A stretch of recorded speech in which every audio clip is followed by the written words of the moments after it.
working?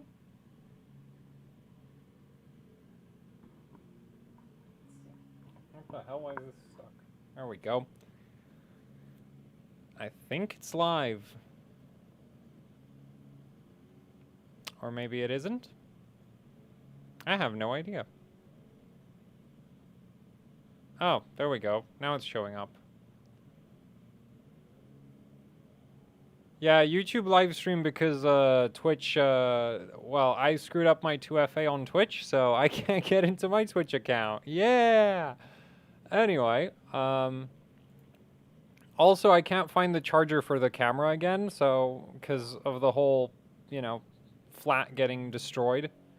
So, no camera. It's literally just going to be BIOS and Windows. And also my desk is a disaster.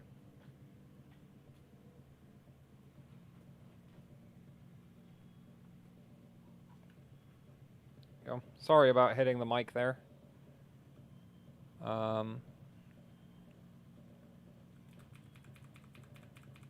It's rare. This is literally the first time I've been live on YouTube. Ever. I've never been live before. What are these settings? Oh, right. This is from the thermal tests I was doing.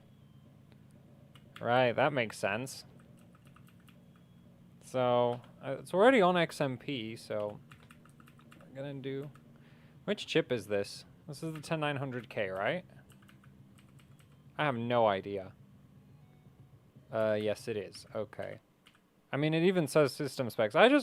Actually, no, there's literally no other CPU I could put in here without coax sticking out the board, so I don't know why I was wondering about that. And we're probably just gonna run Geekbench and see how far I can push the memory. I'm not gonna be doing any, like, stability critical stuff. I'm assuming it's Micron Rev B. So I'm kind of wondering what it'll do if I shove like 1.6, 1.7 volts into it. I've not tried. We might try shoving more into it, but it is a dual rank kit, and I have other kits that I think would be more optimal for like crazy high volts. I also don't know how the motherboard will play with it, so this is going to be really. Why is the mouse all laggy? Man. Change stuff and everything just becomes a mess immediately. So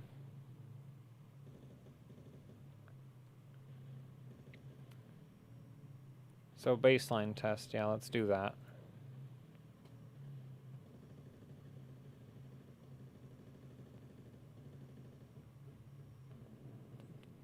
Where is CPU Z? Oh, right, I have the gigabyte skin. Yeah, so Windows 10 is just awful. Also, oh yeah. Yeah, it's just awful. Like, it used to be, like, it was kind of laggy on Windows 7 when I would control the system. Like, the capture card technically has pass-through, but it's a bit buggy. Or, yeah, like, it's a bit buggy, so I don't use the pass-through functionality. And so normally what I do is I just control the system through what OBS is capturing. But for whatever reason, like, the mouse is, like, it feels like I have mouse acceleration. Because there's so much delay. So this is just atrocious. Oh man, this is awful. This is really bad. This is way worse than it's ever been.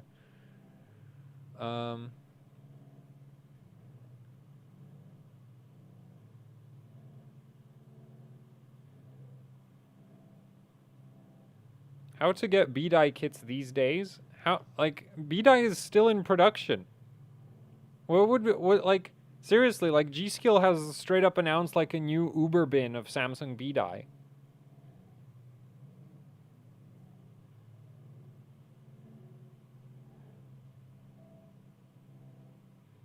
Do I really need to do another, like, going PC part picker RAM video where I just go through all the different cheap B-die kits that for some reason people, like, don't realize exist? Now,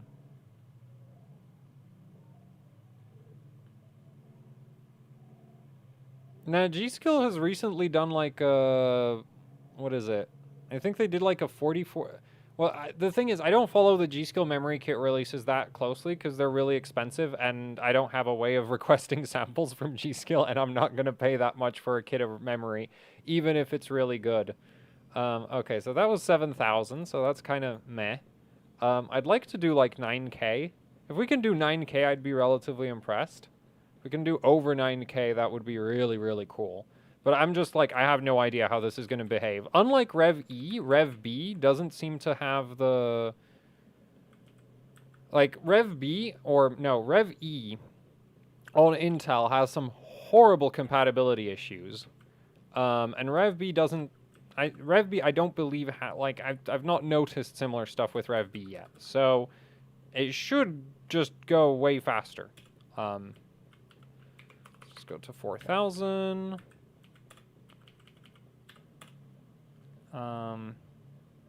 Actually, I'm just gonna go to loose right off the bat. I'm gonna go... Oh, right, it does have a bit of a TRAS. Like, I think this is actually one of the few ICs where TRAS actually matters. Like, I'd need to check, like, one of my past videos. The last time I messed with Rev B. So, we're gonna start at 4,000, and now I'm just gonna be chaining restarts into the BIOS to get the frequency up. Is the team group BDI that OCUK has any good? It's fine. It's BDI.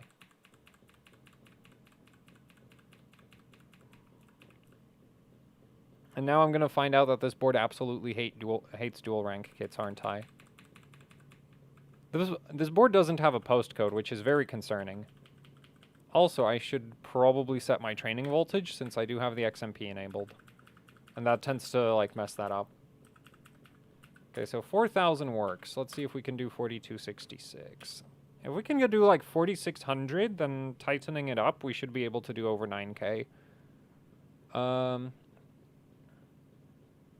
this is Rev B. It's 16 gigabit memory chips. Rev E doesn't... I don't think they have a 16 gig Rev E yet.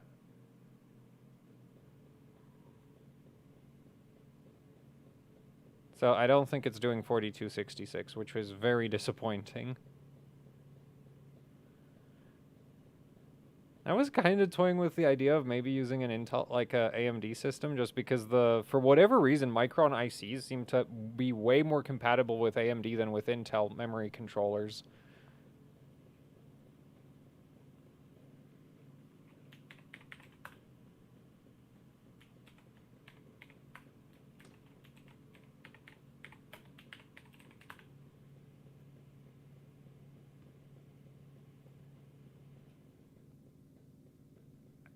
Samsung C-Die is garbage, and if you have it, you should just give up.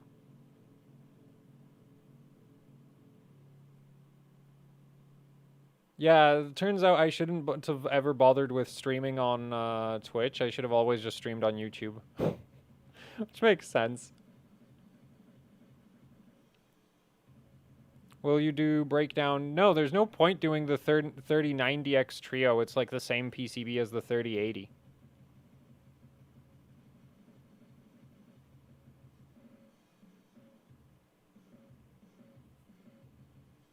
Yeah, so that's not booting. Yay. And I didn't save a profile, so that's going to be fun. Because it's a gigabyte motherboard. The only thing worse than the only thing worse than recovering a bad overclock on a gigabyte motherboard is letting old DDR3 era Asus motherboards are like the same thing, where it's just like if you screw up your settings, it's not gonna post ever.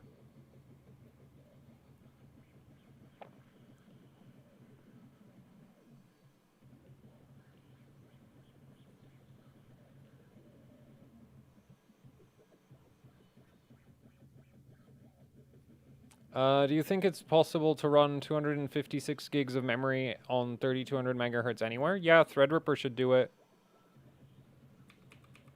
I mean, 256 gigs, how much is... Oh, wait.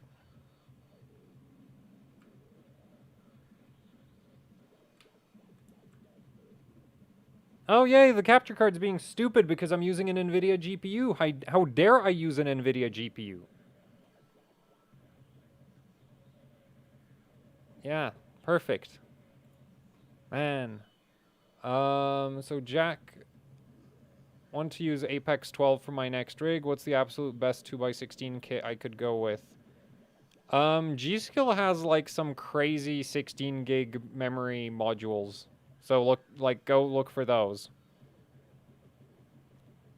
So did it actually, so fun fact about Gigabyte motherboards, if they fail to boot enough times, sometimes what they'll do is they'll drop your memory speed without telling you about it.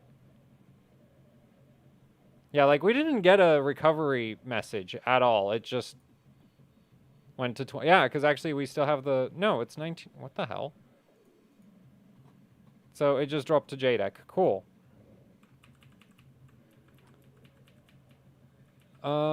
Is Samsung B-Die the best kind of RAM IC on the market? Are there any rare better IC?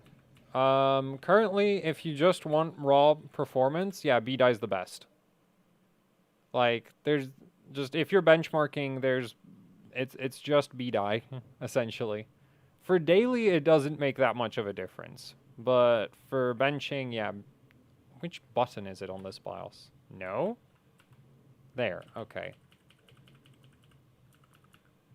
Yeah, so it kept like the CPU settings, but it didn't keep everything else. So let's see if it'll... Oh, perfect. Yay, I should have saved a profile. I really should have saved a profile. Also, what BIOS is this? Like, there's a chance that some of the issues are just me using an ancient BIOS. And I should download like the latest one. Would be a pretty good idea. Oh man, I'm not even X2. Wait, is this one of the LN2 BIOSes, or am I... Oh, yeah, this is an LN2 BIOS. Okay, and it's old.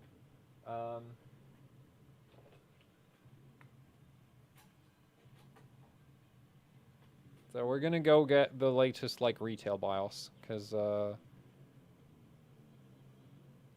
to be fair, it doesn't say that they did anything to the memory support, but we'll see.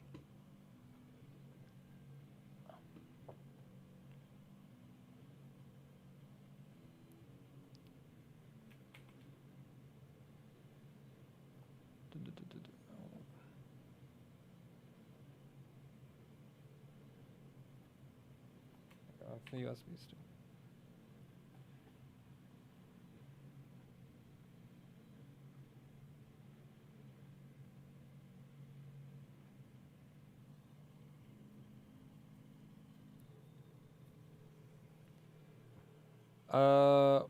Just out of curiosity, running 4x8, 3200 CL16 HyperX Predator on an X470 Taichi with a 3900X. What do you think? It's kind of slow for like for a Ryzen 3000 chip. That's kind of slow, but for that motherboard, it actually might be. Like I don't know. Like I didn't test the Taichi boards really. The X370 and X470 Taichi boards really aren't the best at memory overclocking. So I'm not sure how far like that would go if you decided to push it. Also, your memory is probably Hynix. So it might not even go that high, even if the CPU is capable of pushing it far. Well, it depends which Hynix it is.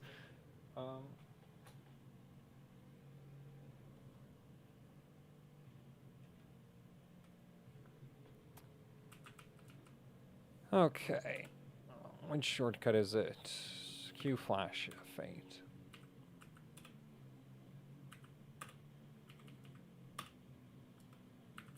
We BIOSes for days. There we go. No, I want that one.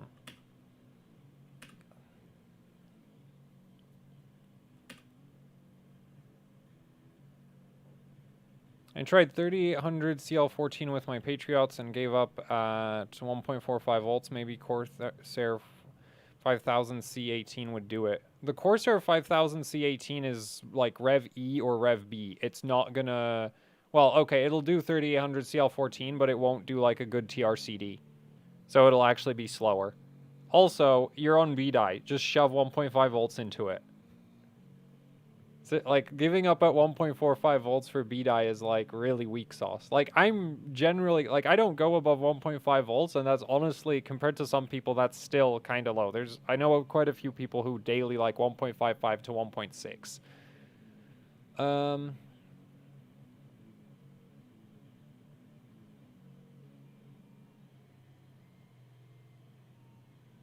Is it worth getting a decent motherboard for a Ryzen 5 3600 as boost gets decent overclock, doesn't it?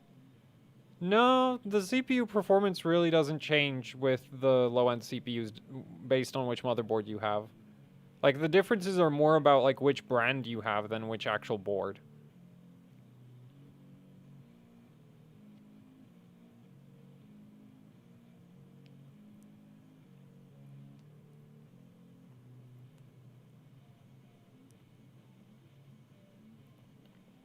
If I boost my mic gain, it's gonna clip sometimes. So I'm not doing that. Because, like, that's the thing is just, like, I keep messing with the audio and then it just ends up clipping eventually.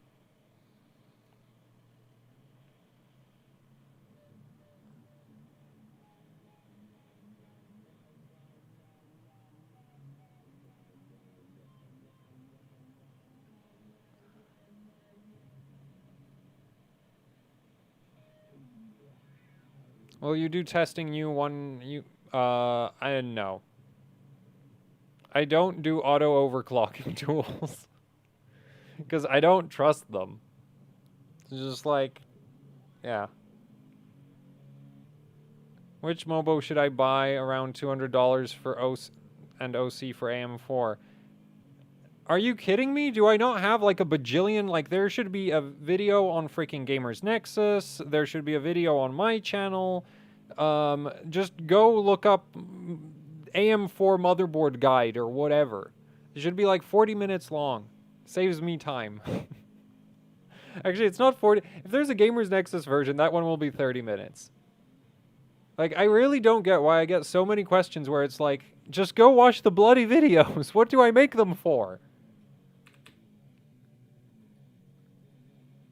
Have you tried Clev Crass? No, I've literally not seen a single Clev kit in the UK, so it's kind of hard for me to test those.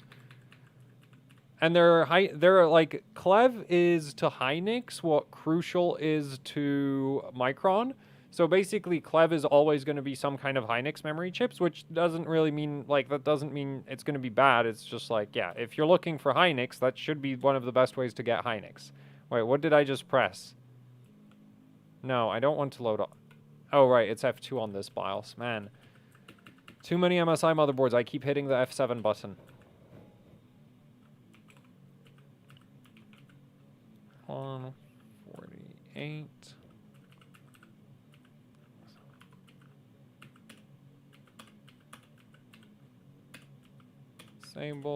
Disable. Nah. Yeah, the lag, the input lag is getting really annoying going through the capture card. I mean, I shouldn't actually have to change any of this because I am going to be just running it static, but...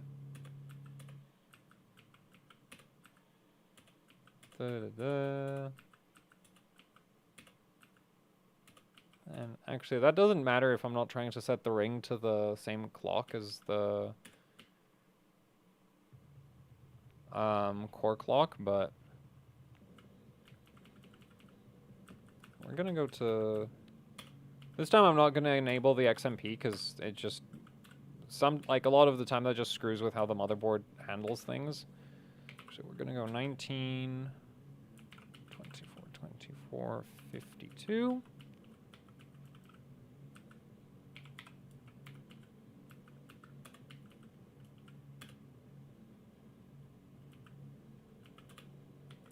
Oh, right.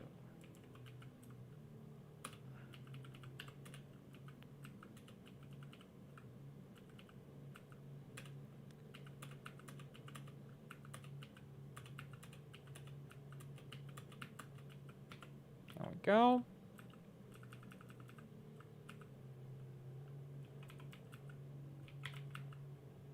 No, I wanted 1.3 on that. That should be just about everything I need for now.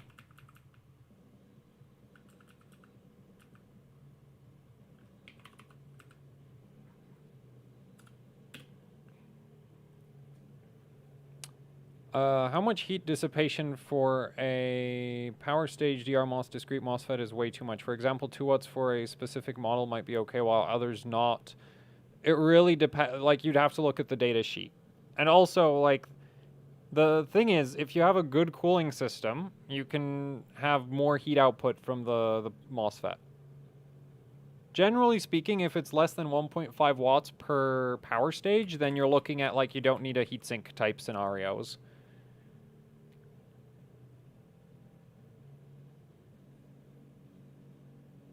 Like, I straight up disabled Facebook messages because the number of people who would send me messages about, like, yo, Buildzoid, what motherboard should I buy was just absolutely ridiculous. So I was just like, look, if... just watch the bloody videos. Don't message me. It's like... I already told you everything I wanted to tell you in the freaking video. That's why it's 40 minutes long. So I will not be answering motherboard purchasing recommendations. Memory kits maybe, because, you know, it's been a while since I've done like an updated memory kit video, but it's not like there's been new motherboard releases. Have you seen the B550 Unify X? I've seen the leak for it. That's about it. What case should I buy? Cases are overrated. No case.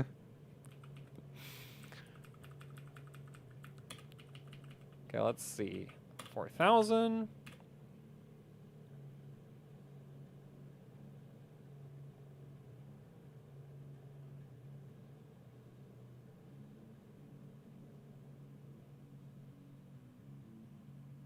What are your thoughts on TimeTech memory?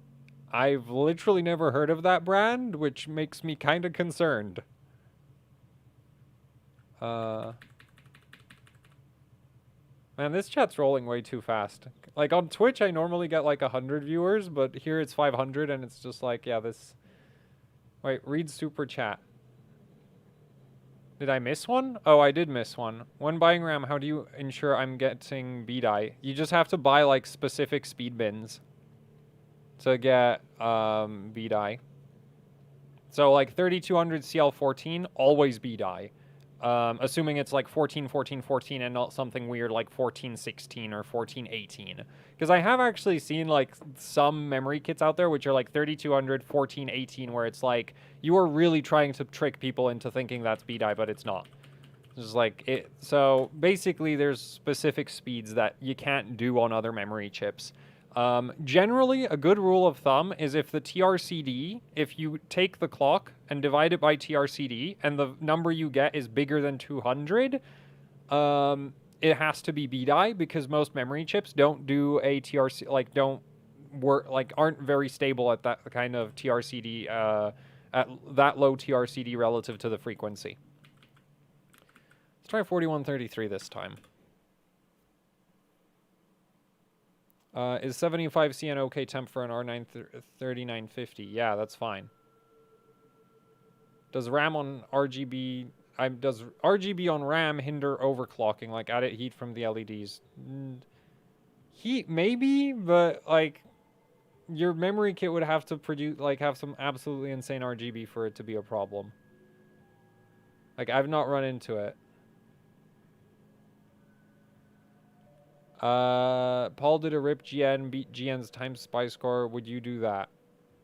I don't have any 3090s. I also have... there's no way I can buy 3090s. So, you know, that's kind of that.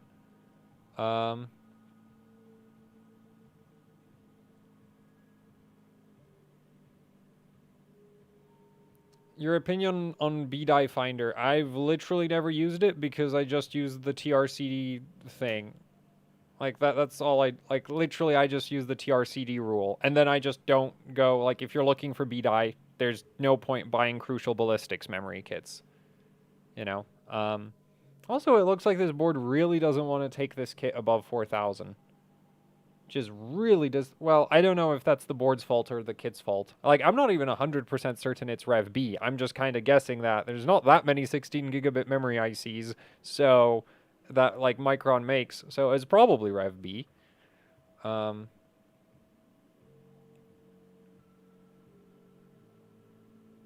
you have a car? No, I don't.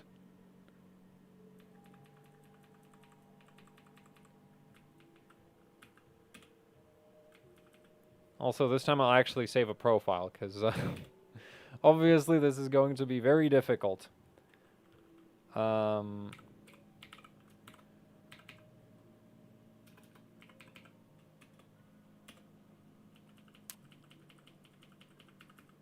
So, I guess we could just try shove more system agent into it, see if that makes it train. But I don't have high hopes.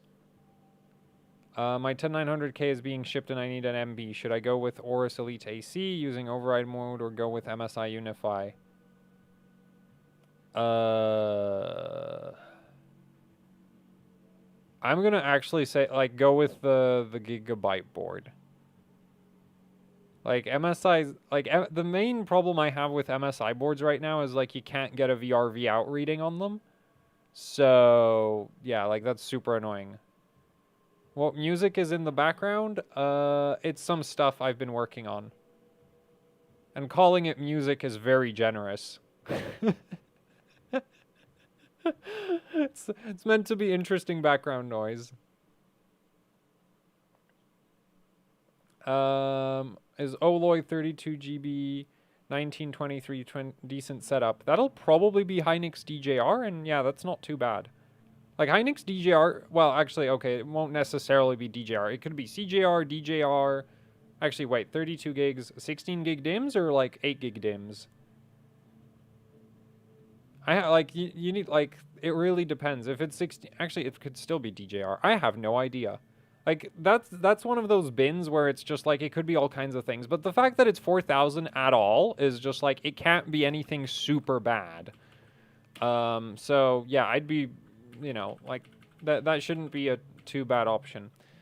Nori, hi BZ, thoughts on the new RTX 3080, 3090 being disappointing OCers due to power limit? Seems most AIB cards are sticking to very conservative power limit, except for Asus Strix. I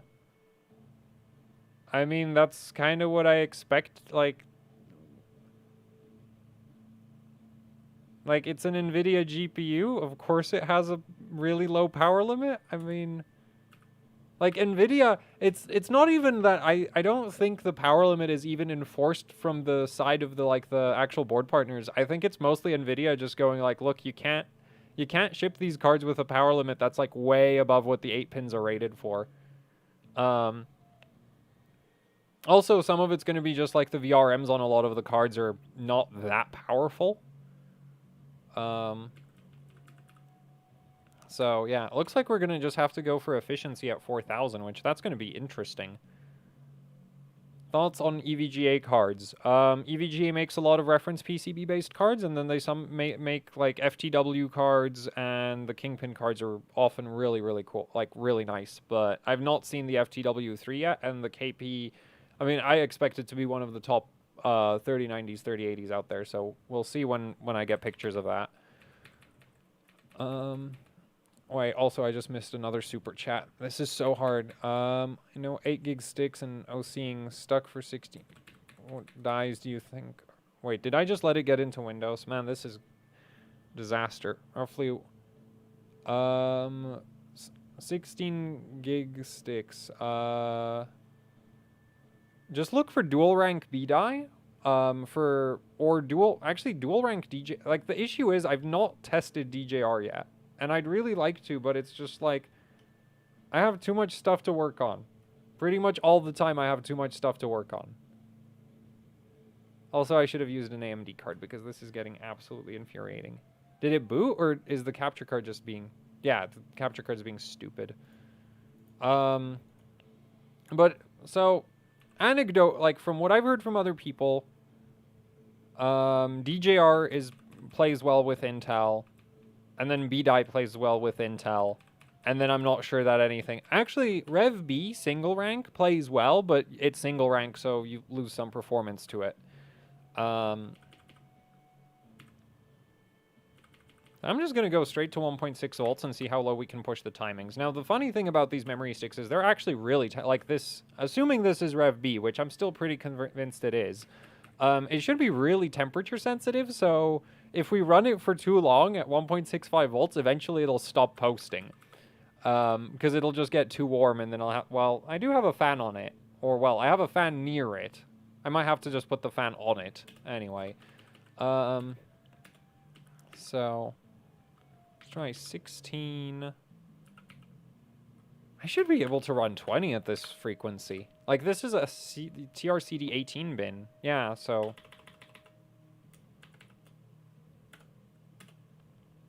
might even be able to do TRCD 19, but that would actually surprise me. Did I miss something?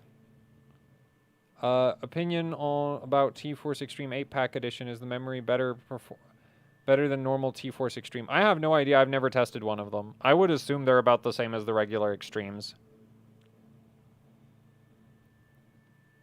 I got a G-Skill 3200 CL16 B-die kit. It's probably misidentified C-die. There's a lot of, like, if you're using Typhoon Burner to identify the memory kits, Typhoon Burner just guesses at which memory chip is used, and it'll assume, like, if you, with a lot of C-die kits, it'll tell you it's B-die, but it's C-die, so it clocks like garbage. So if you have a B-die kit that's really, really bad, it's probably not B-die, it's C-die.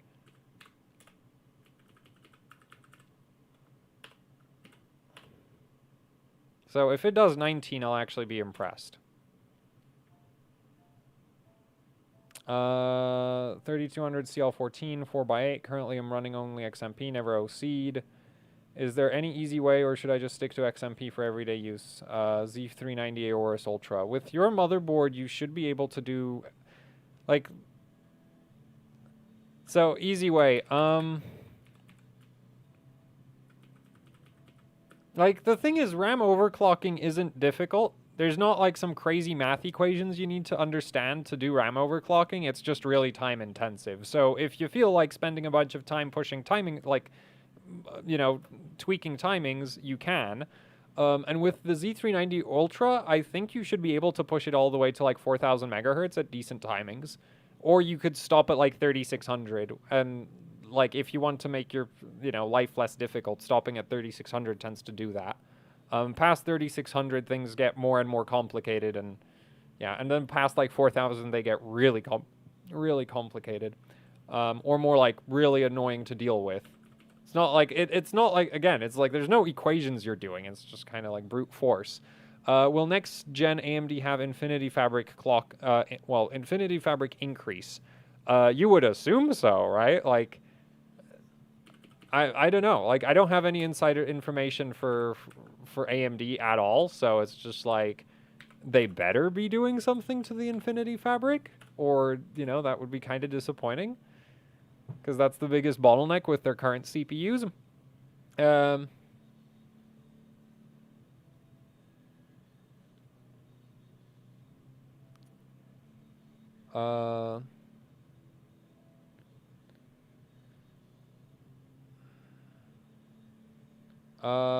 Wait, which MOBOs are best for MS-DOS? I have no... Wait, what? What? I have no idea. Any tips for 4x32 sticks on Threadripper? I hate Threadripper, so no, I don't have any tips. I've also, like, I don't think I... Actually, no, I do technically currently have 4x32 gig sticks, but, like, it really depends on which 32 gig sticks you have as to how they'll actually behave. I guess we're gonna run Geekbench now that it decided to take me into Windows. Man, the thing is, it's an ITX motherboard, so it kind of makes sense it doesn't have a postcode. Also, the freaking capture card and its hate of NVIDIA GPUs is gonna make me go insane. I'm gonna wear out the HDMI port on this card. I don't know how many insertions it's rated for, but I'm gonna wear it out. Oh, man. Hi BZ, love your content. Can you have too much memory? Was running 4x8, but memtest was full error. All sticks were good. So the more memory you have, the more difficult it is for your memory controller to run it. But 4x8 really shouldn't be that hard to run, so... yeah, I don't know what's going on with that. Also, is there too much memory? Yes, if you have, like, a... Like, if your goal is to get maximum gaming performance and you buy like 128 gigs of RAM, you are literally making your performance worse for the sake of having more RAM. So that would definitely be a case of too much RAM, because there's no way 128 gigs of memory is ever going to actually run good settings. At least not right now. Maybe, actually, no, there's no way, because DDR4 is pretty much like over at this point. I don't think we're gonna see some like crazy low load 16 gigabit DDR4 IC where you can run 128 gigs and not lose a bunch of performance. What is a good daily OC for a 10700K? 5 to 5, like, depends on how stable your goal is, but if you're going for like very stable, you should be aiming for like 5 to 5.1. If you are one of those people who doesn't actually test stability properly, you can probably do 5.2 to 5.3. Because, and the thing is, in my opinion, like, the reason, the reason I actually test with, like, LinPack and Prime 95 and all of those really horrible stress tests, as so many people tell me, is just like, it's too heavy and unrealistic. The thing is, the difference in performance between 5 gigahertz and 5.1 gigahertz or 5.2 gigahertz is like 4%, which is just like, for a daily system, you're not going to notice a 4% performance difference on your CPU. Just no way. You're never going to notice that. Because best case scenario, if there's like an FPS or something, it's going to improve by 4%. And it's just like, you're not going to notice. If you're benchmarking competitively, 4% is a very big deal. That's a huge deal. But for daily, it's just like, no, I'm going to run 4% lower any day of the week and know that nothing will crash the system, rather than, yeah, I can't run anything with really heavy AVX because it might crash. So anyway, let's start tightening up the sub timings at this point. Actually, we might be able to do one. Let's try that. I might need 1.7 volts for 14. Do you think crucial... Wait, did I miss any more super chats? No, I didn't. Cool. So, hey BZ, do you think my crucial Ballistix Elite 3200 15, 16, 1635 is actually C-die? B-die. BCRC. How old is that kit? Because Crucial a long time ago was using Samsung B-die, but... And your kit, like, that speed bin sounds like it actually might be B-die. And I don't think they make that anymore. Buy yourself an HDMI dongle.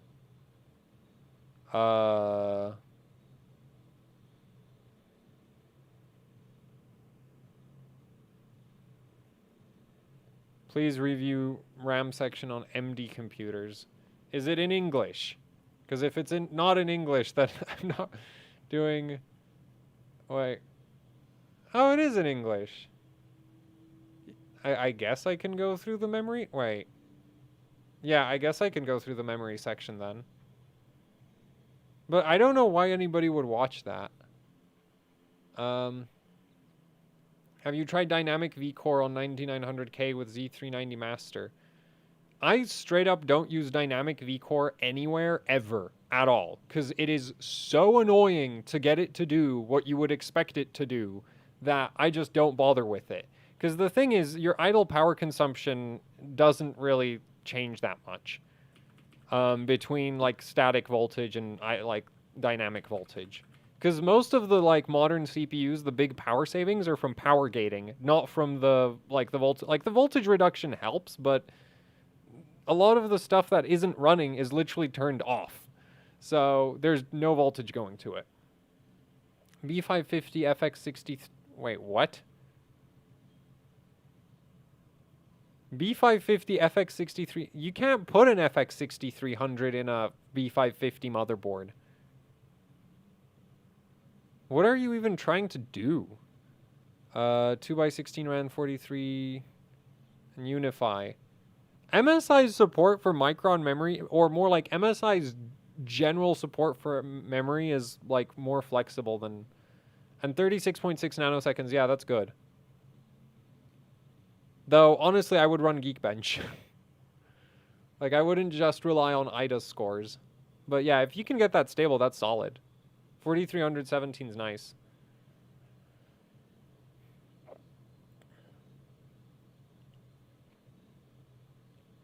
$3,600 CL14 with slightly higher voltage.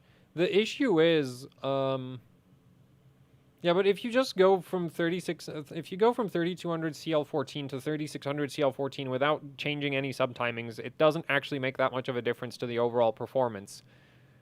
So like, yeah, that should be easy, but you also, like, your memory kit might not. I guess you could try like 3600 14 15 15 and then just shove 1.5 volts into it, and I'd be really surprised if that didn't work. But yeah.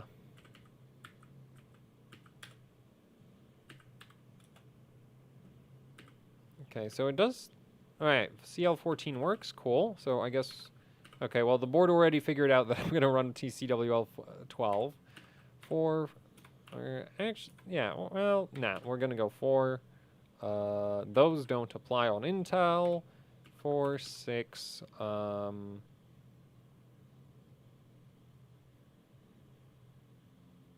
500?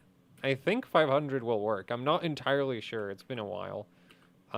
16. It's dual rank, so I'm going to stay on 2.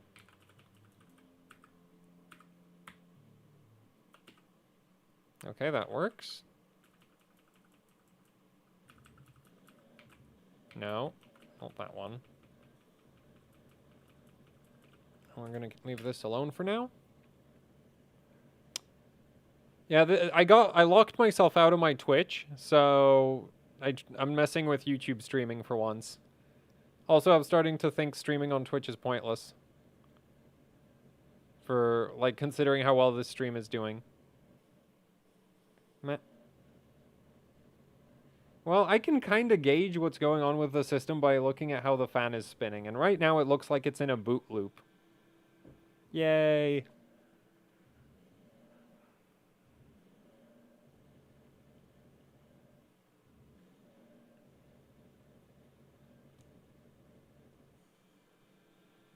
It actually, I had a little over 700, like a couple seconds ago. Also, is there a specific ratio that you're changing settings in? Also, just try that one, takes the hassle out of CCX tuning. There's no specific ratio that I'm setting anything in. Like, there's a couple timings that have, like, relationships, but for most of them, it's just, like, lower is better. And then there's, like, few exceptions where higher is better. So, like, TREFI, you want as high TREFI as possible, which is why I set it to 65,000.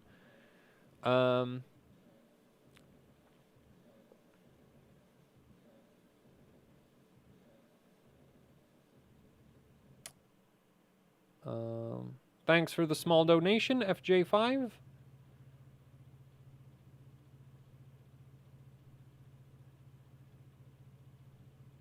Here in India, buying from Newegg costs a lot. Well, then just buy the same kits that I point out on Newegg from MD Computers or something like that. Lumi needs to do streams. Yeah, that would actually be really cool, but the thing is, like, setting up for live streams is a massive pain. Also, this isn't working. BCLK adaptive voltage. I have it disabled. I always disable it. Like, I think what it's supposed to be for is if you, like, change it, like, as far as I understand, if you start raising the BCLK, it should start raising the voltage, but it's just like, why would you ever want it to do that?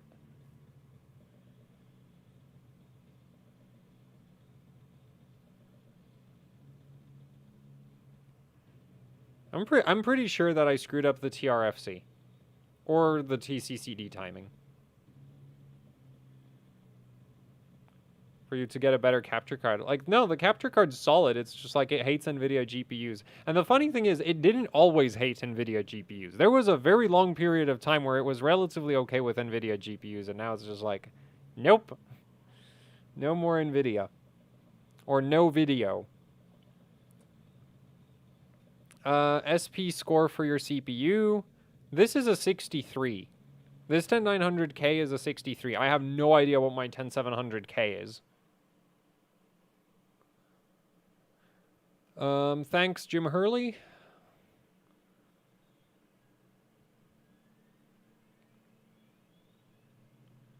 Yeah, there's that HDMI to USB capture card. I've heard of it, and I've considered buying it, but it's just like I already have a capture card. I'm completely maxed out on USB ports, so it's just like I don't really want to start looking for a new way of doing things. Also, I guess I'm going to have to clear the BIOS because this is not going anywhere.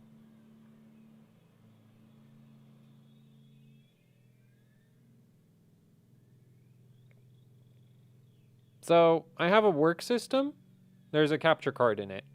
There's an HDMI cable that goes from the system that I'm currently capturing to my daily work system, which I call it work system. I probably spend more time playing games and shit posting on Reddit on that thing than actually working on it, but, you know, totally a work system. How much does T-topology vs daisy chain help in 8x4 4x8 configurations? So on T-topology, with a 9900K, you should be able to like max out around 4400 to 4533. With a daisy chain, so the thing is, like, MSI has that really weird tabbed daisy chain, which actually works up to 4400 on 4x8. And I think the 8-layer version might actually work even better. I've never, like, I didn't get a chance to test the 8-layer version. Wait, did this just post, or did it just do the silent...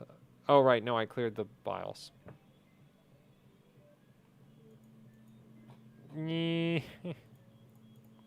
Okay. Do you think Reflow, the Z70 controller chipset, can fix motherboard? Like, if the motherboard was broken because somebody, like, if the BGA of the chipset broke, then yeah, that would probably fix it for a while. I don't know. Like, I don't do repairs as a full time. I do repairs because I find, like, just because I'm bored, basically because I'm bored. Like most things I do them because I'm bored. So, like, I don't have, like, experience with reflowing chipsets or anything like that.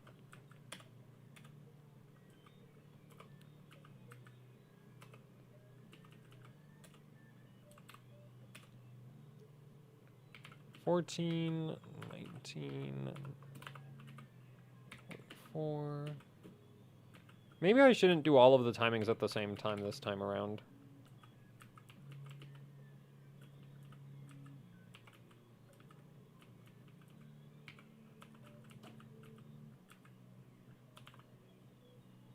Actually, easier way. FX6300 B550 DDR2 CL37 4-volt North Bridge missing. Giving back helpful content.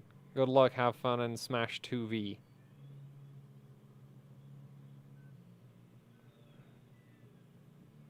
Well, now I know he's trolling, so thanks for the $5. What even is... Yeah, thanks for the $5. Please turn music off. No, I don't like being in a silent room, so deal with it. Also, it's not even like playing into the stream. It's just like playing in the background, and I guess the mic picks it up a lot.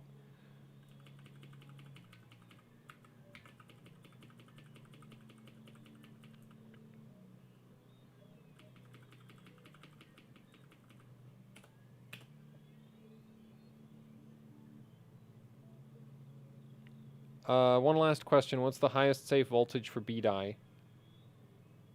So, you can probably daily 1.6 volts. The problem is, as you go up in the voltage, it gets really, really unstable. Because it just gets super temperature sensitive. So at like 1.6 volts, you probably need to keep it at a lower temperature than at 1.5. And actually, you could probably even go to like 1.65 volts. Some kits might even do 1.7, but past a certain point, you can't even use all of the memory. You need to enable MaxMem in Windows, and you know, you'll basically be running like if you have a 16 gig kit at 2 volts on B-die, you only have like 2 gigs usable, or 4 gigs of it usable. Depends on the kit. Like, some really bad kits would be only like 2 gigs usable, and a better kit would be like 4 gigs usable out of 16, but it's just like, yeah, so... And I've never killed a kit of B-die, even with like 2.1 volts. And in fact, I think somebody tried to kill B-die, and they found that it only really starts dying once you get out above like 2.3 volts, at which point it starts being a danger to your memory controller, more so than to the actual memory sticks. So it's like, you're not going to kill B-die. It's just going to get horribly unstable and really difficult to work with the further you push it on the volts. Okay, so this boots. So I must have screwed up the TRFC last time. Let's run Geekbench at these settings. Good resources for turnaround timings. I know nothing about them. Well, join the club. I have no idea how turnaround timings work either. Like, I know the idea behind what turnaround timing means, but I have no idea how to set them. Most of my experience with trying to set them is basically, oh, it stopped posting. clear BIOS. And then you put a hairdryer on B-die. I did a video with the hairdryer on Rev E, and yes, with B-die I put a hairdryer on it, and it started erroring very, very quickly. Like, there was a really specific temperature where it's just like you went 1 degree over that temperature and it would start erroring. But the thing is, as you run higher clocks and higher voltages, it gets even more sensitive. Because basically the thing that happens is, as the temperature of the memory sticks changes, timing parameters of the circuits in the memory change. And so if you're at a very high frequency with really low timings and a crazy high and a really high voltage, then it's really temperature sensitive, because, you know, if it gets a little bit too warm, suddenly your very specific set of very tight timings with like no error margin, like no safe, you know, with no safety margin, are just going to immediately start erroring as soon as the temperature goes over like 35 degrees Celsius, which is just like, you're screwed, which is not worth running.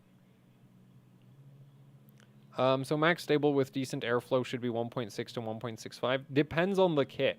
Like, I have a kit here that you go above 1.45 volts and it's basically impossible to work with. Any advice on EVGA SR2 with C3 postcode error? Changed CPUs and RAM, but nothing. I have no idea what that postcode even means. So, also, I generally don't repair motherboards because motherboards are way too complicated. There's too many chips on a motherboard that can stop working. So we're at 8200 now.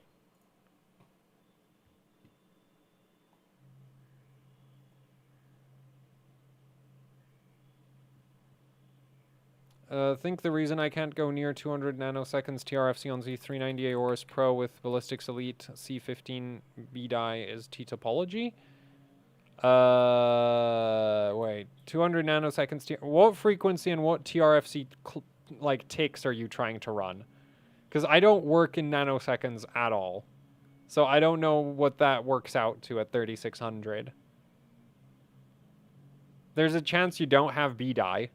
That's always an option. That would probably be the likeliest option. Because I've had, like, T-topology doesn't affect TRFC at all. Like, TRFC should just be a function of the memory sticks. And voltage. Zoid, get a job at Intel. Yeah, but then I'd have to do work. See, that's the problem, is, like, I'd have to do work. Also, if I worked at Intel, I probably wouldn't be allowed to play with AMD CPUs, so that would be really boring.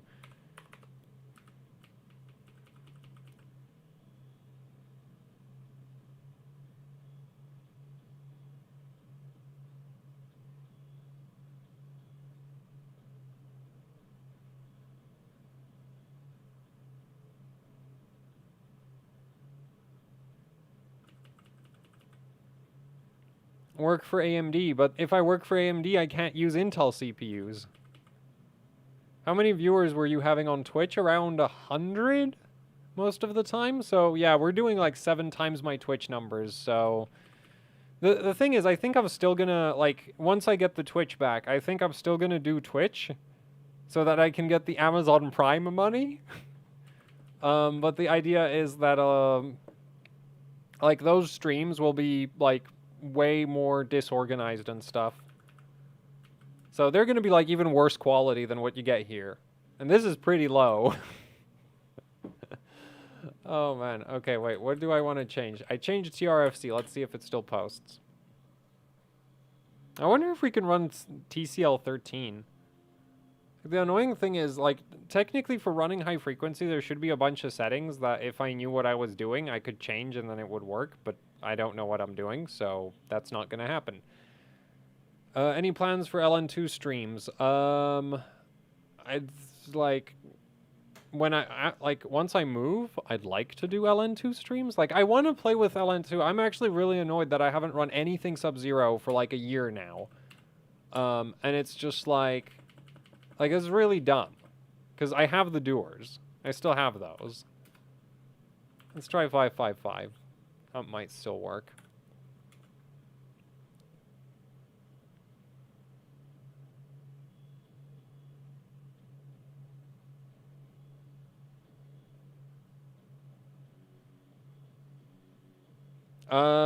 Twitch for affiliate has rules that you can't stream the same stream to both YouTube and Twitch at the same time.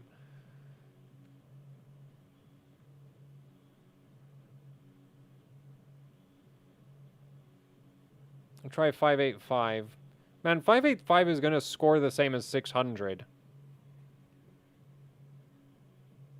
But yeah, that'll probably work, because 555 apparently is too low.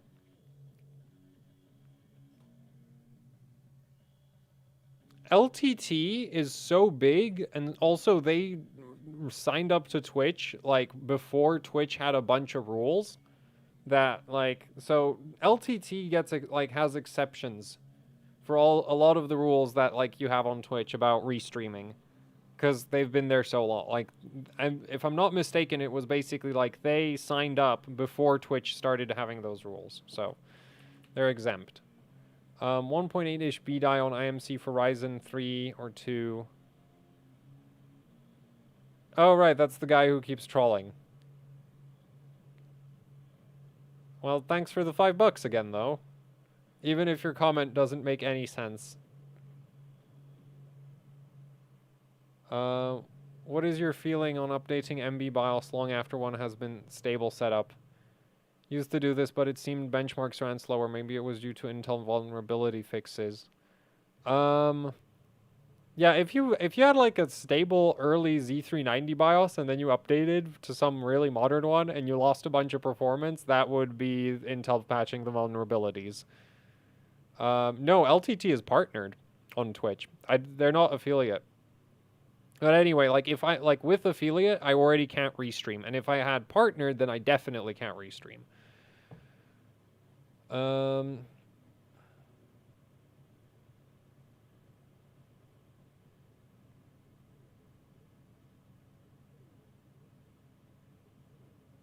Serious question for the first part. 1.8 volts.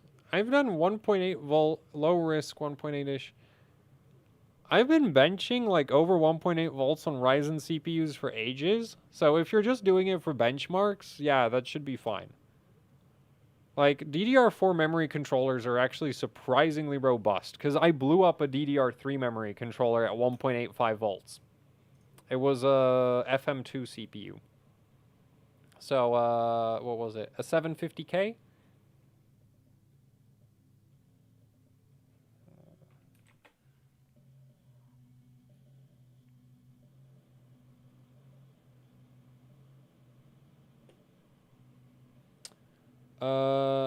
B-die Viper Steel, 2x16, 4000 CL19. Wait, they make a 2x16, 4000 CL19 Viper Steel kit?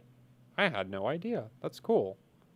3733, 1.35 volts, 6 have... Can I get the RAM any faster? Yeah, shove 1.5 volts into it and it should do 38... well, I'm not sure if your FCLK will do it, but you might be able to do 3800 CL14 with 1.5 volts.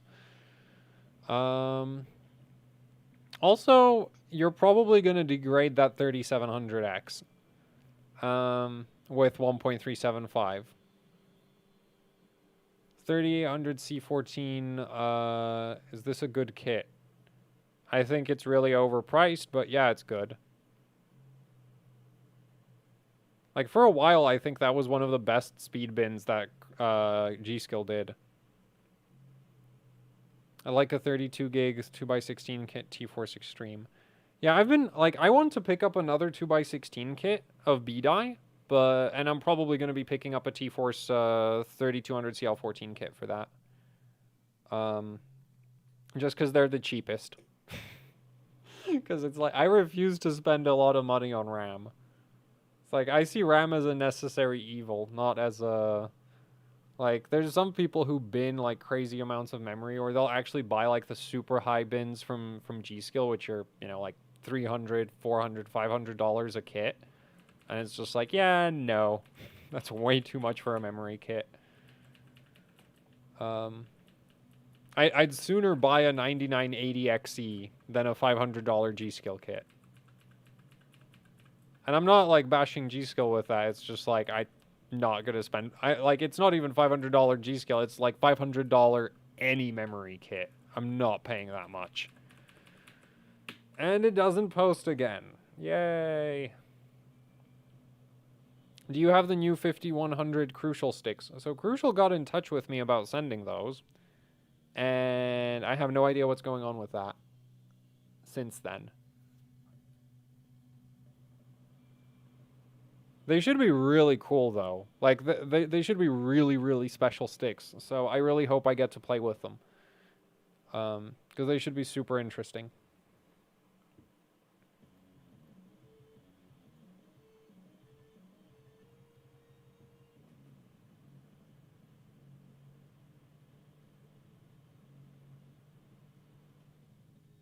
Did you say 1.375 volts will degrade a 3700X? Yeah, it will. It probably will. Well, kind of depends on what you're doing with it, but it probably will.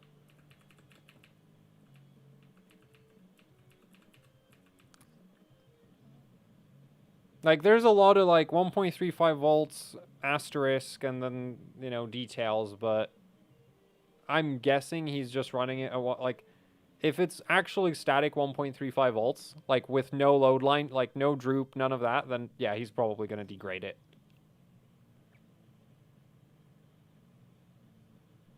Well, 1.25 volts 24/7 degrade a 6600K? Hell no. 14 nanometer Intel is, like, bomb-proof. You can run 1.4... Like, you can literally daily 1.4 volts on especially something like a 6600K. Like, 14 nanometer Intel, when Intel released... There's literally a paper from Intel about how their 14 nanometer process has better voltage tolerance than the old 22 nanometer CPUs.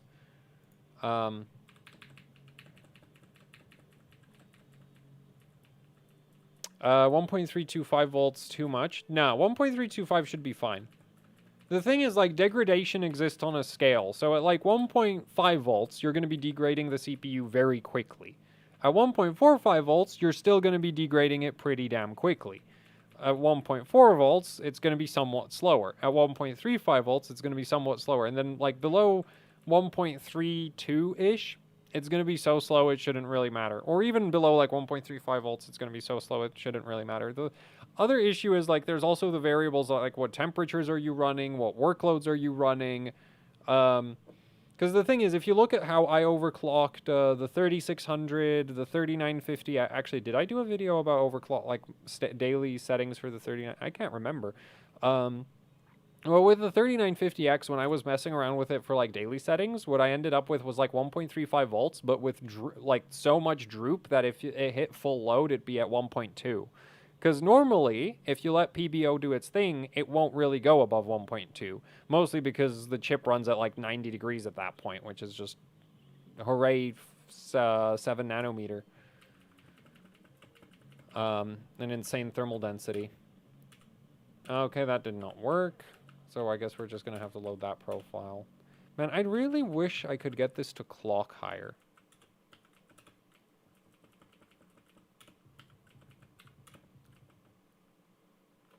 If I set it really, really loose?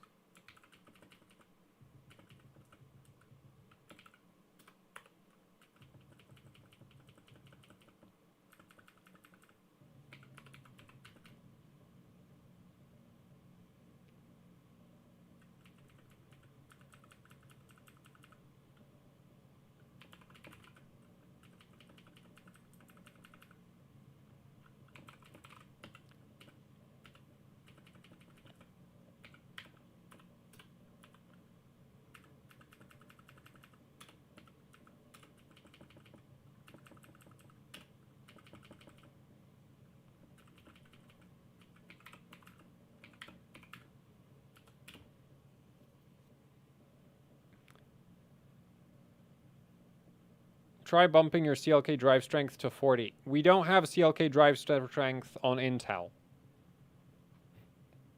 It's an AMD setting.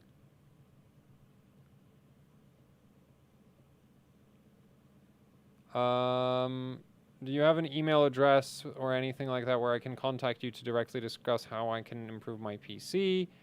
I have an email, but not for that. What's your favorite BIOS brand for OC? I gotta say, I do really like MSI's BIOS. Like, the fact that their fan control requires using the mouse is incredibly stupid. But as long as you don't use the motherboard's fan control functionality, it's great. It's a really nice BIOS, except for that part.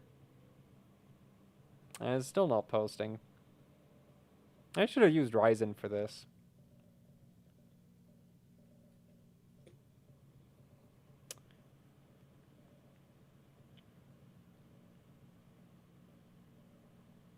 Um, 10850K Aurora's Master, Gigabyte Eagle. What DDR4 would you buy? B-die. There's not really much discussion to that. Oh, wait, it just did 4130. Wait, what? Did it just work?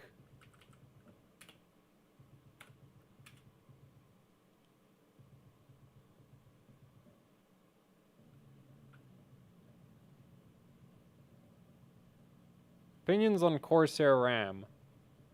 It really, like, you need to have a very specific kit for any brand. Is Viper Steel 4000 CL19 always B-die? It's been B-die for ages, but at this point, I would not be surprised if Patriot started swapping it out with DJR. So at this point, I wouldn't consider it a safe bet. Well, it depends, because they have a 4000 1919 and they have a 4000 1921. If you get a 1921, there's a really good chance it's DJR. If you get a 1919, actually, I'm not sure. TRCD21 might be just outside DJR range, because I think the lowest bin, like the tightest bin for DJR at 4000 that I'm aware of is like 22.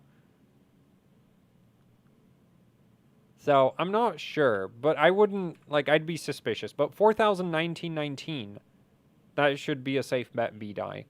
Wait, did it just do 4266? And this is why we want postcodes on motherboards. Even ITX motherboards should have postcodes. Yeah, it's at 4266 right now. Okay, so it looks like I figured out how to make it clock higher. The timings are terrible, but like the fact that I can boot is just like, because the thing is, Geekbench is very much a like bandwidth test, and so the priority, like, clocks first, then worry about timings. Though that doesn't work till like infinity, but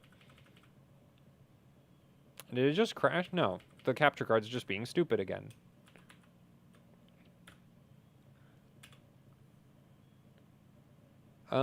Can there be a 3600 CL17 B-die bin? That was like the original B-die bin. Like ages and ages ago, you could get 3600 CL17 B-die. I actually have a, like, my daily has a 3600 CL17 B-die kit. What's the highest RAM speed that's worth it for a 2700X? So, depends which memory IC you're going for. Well, the thing is here, like, when I buy memory kits, I don't buy speed. Like, I buy by, like,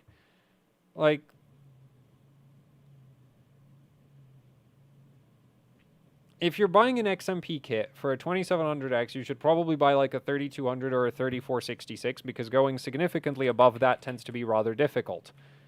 But otherwise, oh man, I seem to have really figured out how to make this clock. To be fair, I actually just kind of, like, the thing I did with the DG and SG timing, actually, if this posts again, I'll show you what's making this, like, what I think is making this work. Anyway, like, yeah, if you're going XMP on a 2700X, probably 3200. If you plan to manually tune, the speed doesn't matter. Like, I'm a huge fan of the 4400 CL19 Patriots. Which recently Patriot released a 4400 CL19 DJR bin. which I'm not necessarily a fan of. It's just like, yeah, they made that. So what, like, don't mix that up with the 1919 bin. Is overclocking 4 RAM sticks harder than 2? Kinda depends on the motherboard. If you have a T-topology motherboard, it should be easier than 2. But if you have a daisy chain motherboard, it should be harder than 2. Thank you for sharing your technical perspective on hardware. I found your video on ASRock B550 motherboard lineup very helpful. Guided me purchase. Keep up the good work. Thanks. I can have CL19 4266 Trident Z RAM. I can run 4300 CL17. You think that's better than trying to get CL19 4800?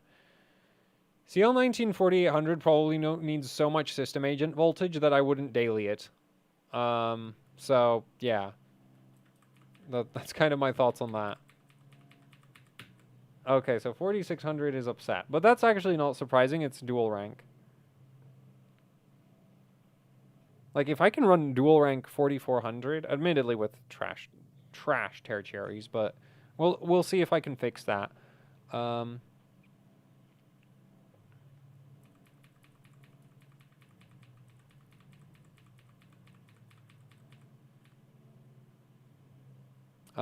Thoughts on mysterious LCLK in Zen 3? I have no idea what LCLK is supposed to be.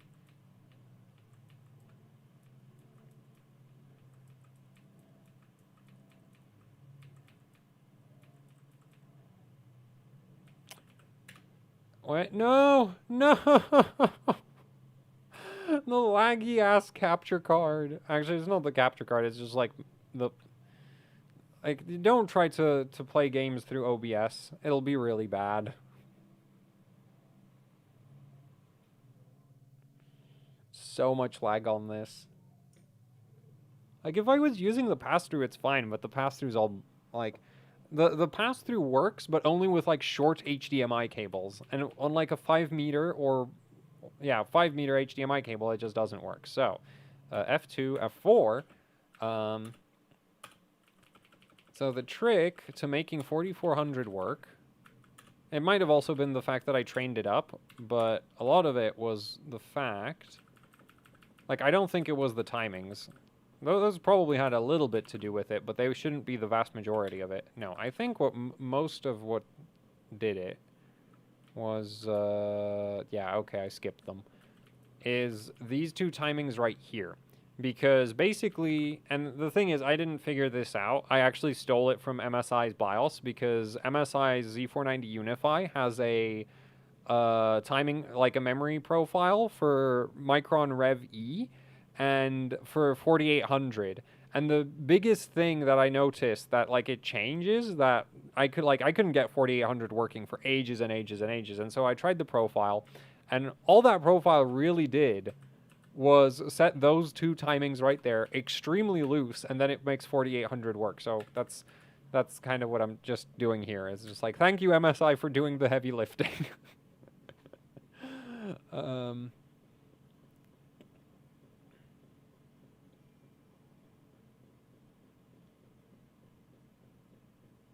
Looks like Gigabyte Intel boards still have problems with RTL IOL training at high clocks. I'd say RTL IOL, like, my experience with RTLs and IOLs at high clocks is that the vast majority of motherboards have them really loose. Except, like, Asus boards.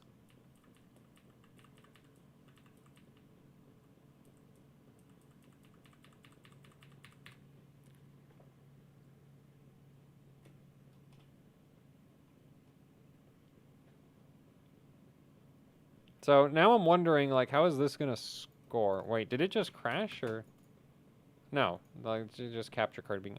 This is just so pleasant. I need to figure out a better capture card eventually. Are you excited for Zen 3 launch? I don't get excited for hardware launches anymore. I've not gotten excited for, like, hardware launches for a while now. Mostly because it's just, like, unless they introduce something really interesting in terms of overclocking, I'm not really, which I doubt. Like, I expect Zen 3 to just be Zen 2, but, like, faster. I don't think it's going to radically change anything.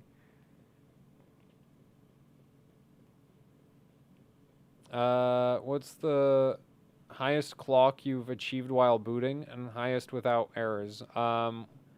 Wait, highest clock for, like, what, this memory kit? Or, like, any memory kit? The thing is, I've not really stress tested, like, really high frequencies, because I normally, like, they normally don't work out that well for stability or performance. So, 6,000? Oh, wait, that's not too bad. I was expecting way worse. I was expecting, like, way, way worse scores because of what timings I punched in, but yeah, also I think they might tighten up a bit, which should recover quite a bit of the performance. X570 motherboard from $300 to $500. X570 Unify, X570 Master, and that's kind of it. I guess you could also get the Crosshair 8 Hero. Yeah, so Unify, Master, and Crosshair 8 Hero, depending on what you're doing. Though I must say I've never used the Hero, but it's a really, like, other people who have used it have had good experiences, and I trust their judgment on that. So we were doing 14 and 4.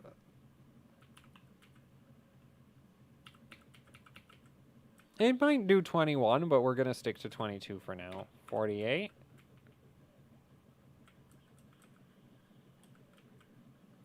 16.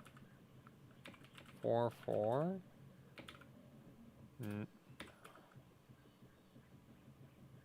I might get very upset.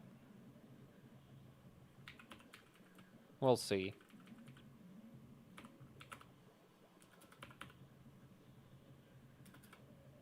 I'll try 620.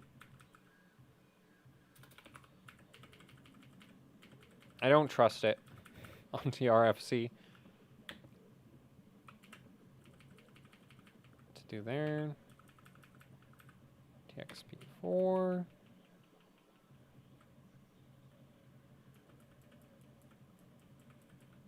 I should be able to tighten up a lot of the timings down here eventually.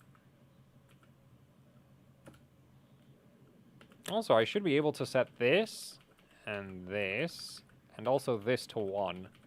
Because those, like, we're in a dual rank configuration, so those shouldn't apply. Save a profile before I end up regretting that. Yeah.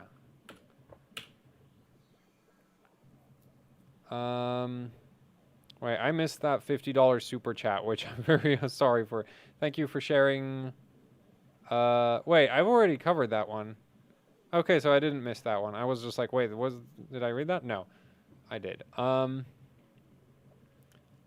Stable settings, for this memory kit or just like other memory kits?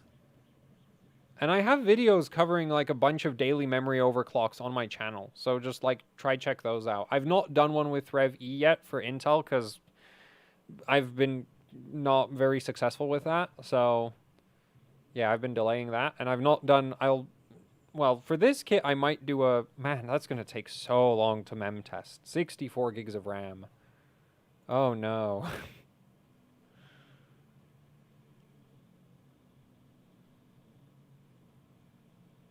The thing is just like that's another one of those things that when I finally move into a bigger flat, like not a bigger flat, like the thing is I've been looking around for places to move into and it's just like I don't even need to get a flat. I'm probably going to end up with like a semi-detached house at this rate. Cuz like I like just based on what kind of like where I want it, what kind of like location and the space I want, it's just like yeah, I'm in a pretty cheap part of the UK, so probably end up with a ton of space. But one of the cool things about having a ton of space is that I could potentially just have like test benches for various platforms that I'm not immediately working on that can just be burning in memory stability. So I could do like 4, you know, like the cool idea about that is that I can do then like I'm not sure if I want to, like, on one hand, if I, like, stability test, you know, 6 different memory overclock, okay, that's not happening. I'd need way more equipment for 6 memory tests at the same time, but could certainly do, like, 4 or 2. Let's start with 2. But the thing is, if I stress test like 2 okay, then it makes sense to split them up as separate videos. Though I guess I'll have to start writing notes about what I went through with the memory overclocking procedure, because if the test benches just sit there for like 12 hours or something, which that's the other cool thing is if they're not taking up useful immediate use workspace, the test benches can like run stress test for like 12 hours or something. So it's not just like the 400% mem test stress testing. It's going to be actually far more like rigorous stability tests, which is going to be cool. And then just have 2 videos out of that, alongside all the usual stuff I do anyway.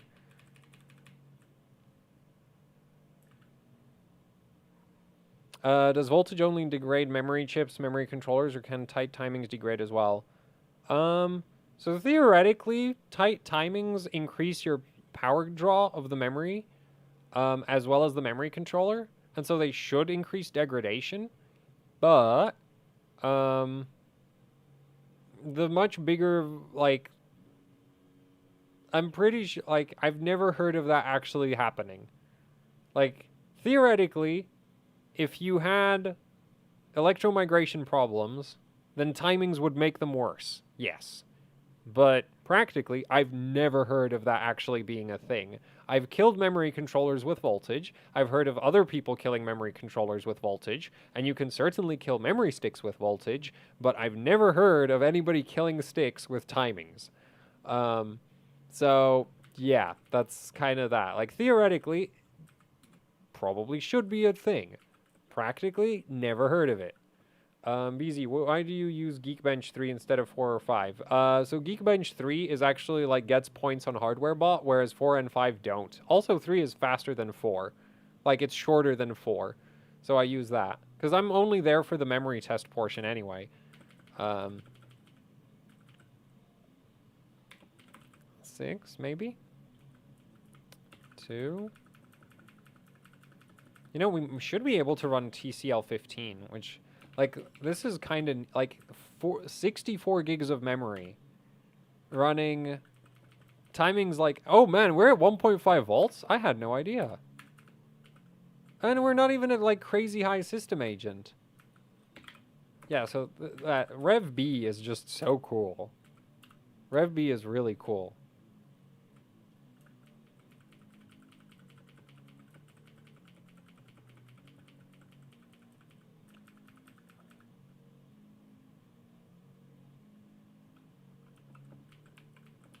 That it might run 744, but I'm not gonna try that just yet. 12, 12, 12. That should work. Actually, it might run 745. Oops.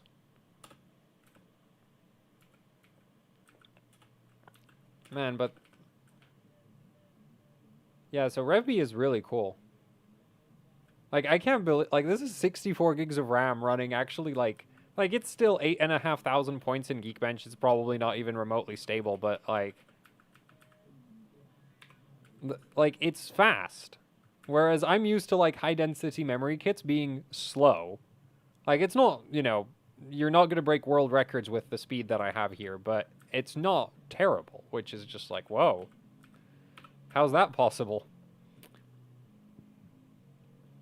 Also, different groups should be able to go lower. So let's try 42 on that. And hopefully I didn't screw anything up. For moving fund, every mad scientist needs a good lab. Does running multiple test benches help with heating bill in the UK? It doesn't change my heating, like, it doesn't do anything to my heating bill. Because I already have, like, in my current flat, I have electric heat. Wherever I move, if I have gas heat, it'll actually make my my heating bill worse. Because if I'm paying for, like, gas is cheaper than electricity for heating. So, yeah, if I'm heating the flat with test benches, then that'll be, like, not very cost effective, but... It's like, I currently pay, you know... Like, currently the whole flat is heated with electricity, so that's just, like, that's not really a huge difference. Well, I think I screwed up, because it's not posting anymore.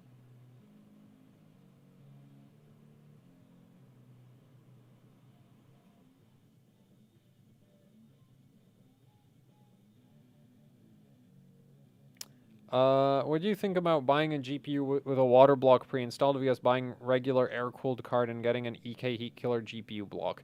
So the thing with water cooling is it's that, like, which card are you considering? If you're considering like an EVGA Hydro Copper card, I see absolutely no issues with that because the thing with water cooling blocks is that water is so much better as a coolant than air that even if you design a relatively crappy water block, it's still going to perform really well, right? So basically, I wouldn't be too concerned with like buying especially on GPUs, because GPUs are very low heat density. It's not like CPUs where the heat density is absolutely insane. Yeah,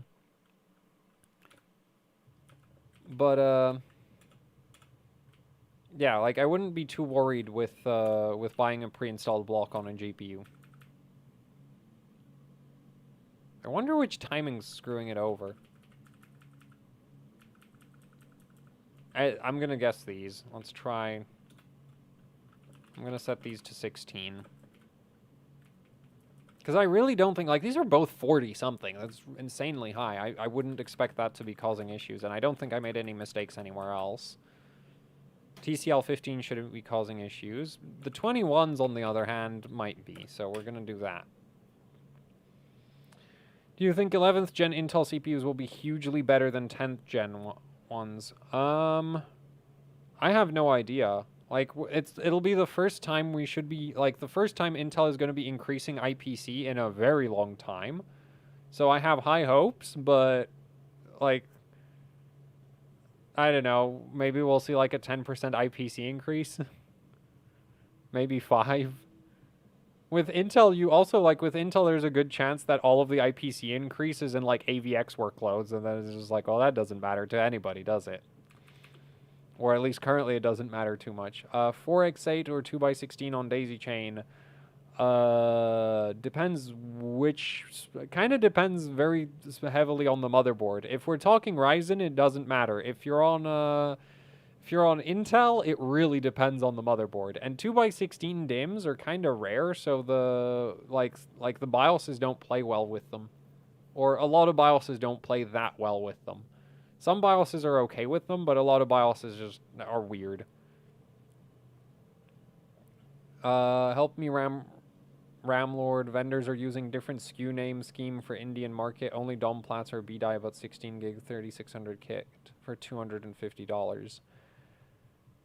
Oh, man. Wait, you're the guy with the MD Computers link? Or was that somebody else? Do you prefer Aorus ITX from MOC over MSI ITX? I really didn't get to spend much time with the MSI ITX board. Like, MSI wanted it back, so that's why I'm not using it right now. I literally don't have it. And I was just thinking, like, if I'm going to run a high-density, like, 2-stick high-density kit like this, what would people do with it? They'd probably want to stick something like this into an ITX board. It doesn't make sense. Like, I was considering using the Apex or this board, but the thing is, I've used the Apex, well, I'm not sure if the Apex has showed up in that many videos, but I've definitely had the Apex out, and I've messed with it for a long time.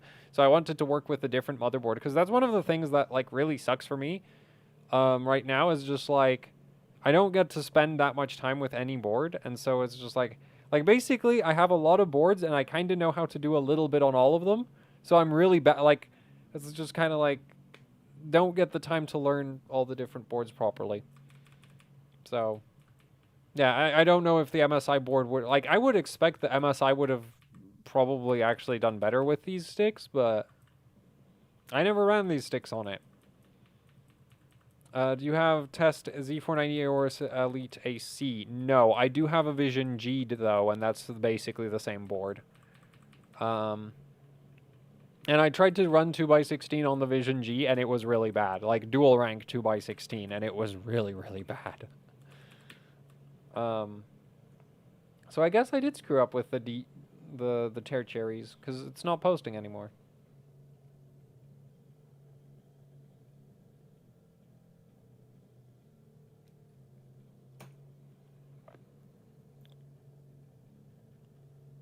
MSI ITX is interesting. It doesn't have VTT DDR. Man, I'm gonna freaking tell it, like, I should send MSI an email that for like future motherboards, they need to include VTT DDR. Like for me, it's not a big deal because like the Asus X570 ITX, right? Like that doesn't have proper VTT DDR, and it's just like, well, you just volt mod it and you're done. Um, but yeah, it's just like for most people, that's not an option.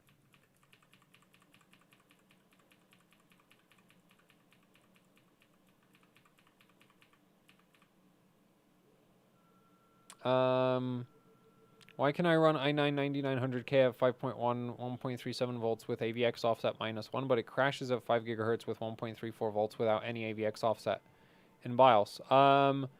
So basically, if you're running AVX offset -1 at 1.37 volts, that means AVX workloads run 5.5 gigahertz at 1.37 volts. So basically, you need 5 gigahertz, your chip needs 1.37 volts. That's why it's crashing. Or like it should like there shouldn't really be a big difference between the two voltage settings, because -1 AVX is like 5 gigahertz. Should I go higher than OC on 3950X CCD0 4.4 CCD1 4.2 Ls 1.267? Yeah, if like here's the thing, if you're push your chip as far as it's stable at a reasonable voltage. Like that's all there is to it. There's no magic like if you achieve this clock speed you're doing it wrong. Though admittedly there are some scenarios where you can end up with clocks that don't perform properly, but if you're running benchmarks as you're overclocking to check that you're getting the performance you'd expect, or more like you're getting performance improvements, you can just keep raising the clock until it doesn't go any higher. Like there's no reason to stop at some arbitrarily lower clock. You know, it's just like if you run out of voltage headroom, then yeah, you're kind of like that's that. You're done. But if you have headroom for more volts, then it's just like keep raising like more clock speed. Then just keep raising the clock speed. There's no reason to slow down.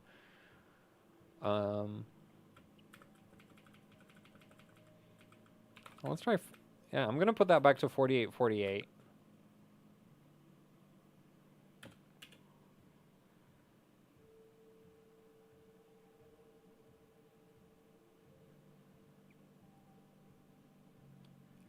Many players are back to Windows 7 because of query performance frequency of 3 megahertz. Windows 10 fixed at 10 megahertz. What is that? Like, I have no idea what you're talking about. So, yeah, I can't talk about that.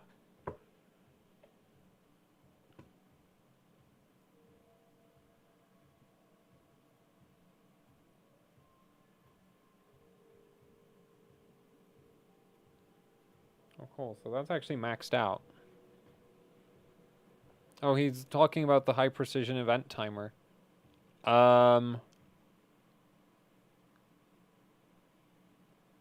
not sure that anything, like, I still don't know. Like, that's not something I've ever looked at or tested.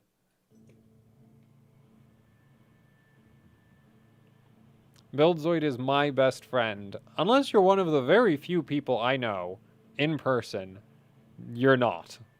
Very sorry to say that, but no. Asking for MD computers. Okay, well, I'll wait for this to post. Let's go have a look at the memory kits on MD computers. Memory, DDR4.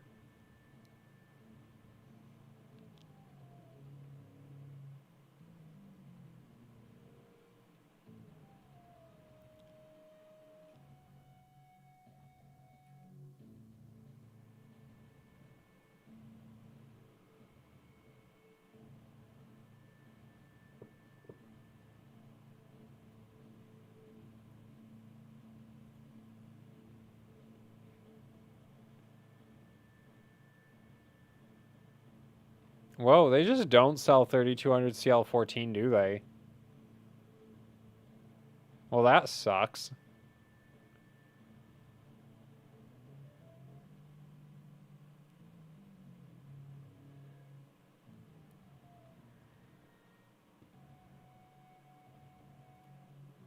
Hey, they sell flares, though. Oh, wait, that's the 3200 CL16 flares.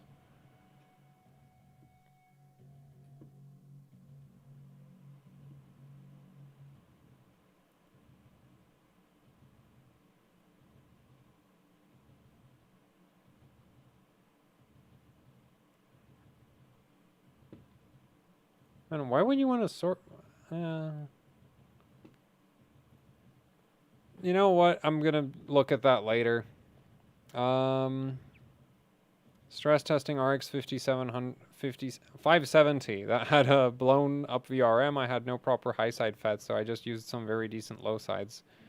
Should I be... Wait, what? You replaced high side MOSFETs with low side MOSFETs. Should you be worried? Probably. Depends on which decent low, like, because especially if you're saying decent low sides, because like what makes a low side MOSFET good is that it's like very low RDS on and takes a crazy, and the side effect of that is that it takes a crazy amount of time to switch on and off. So you probably just made the VRM worse, but depending on what settings it's running at, that might be fine. BZ fan mail is still a thing. I have some OEM good RAMs with weird Hynix SN Core RG 4 gigabit 1 JR ICs you may or may not be interested in. Yeah, fan mail is still a thing. I still have a PO box. How many people do you know in person? Not many. So, you know, like the chances of Stig Eric being my friend is very low. Yeah, like if you want to send fan mail, just send me an email to buildzoid@gmail.com and I'll give you the PO box address.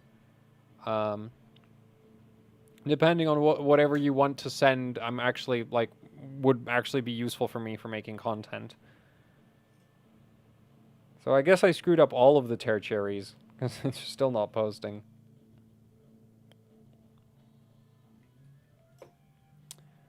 Any words on Renoir CPU? Interested in it for RAM overclocking? Yeah, I'd like to mess with Renoir, but AMD needs to like release them properly. And they're doing a terrible job of that. Is it okay if the voltage of 1.65 volts is represented in red? Yes, it's a warning for people who don't know any better. We could argue that I don't know any better.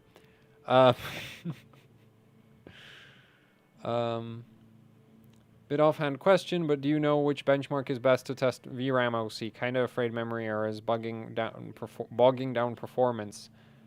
So the thing is, I mostly just run 3D marks, and basically the second graphics test of almost every 3D mark is the memory stress test part.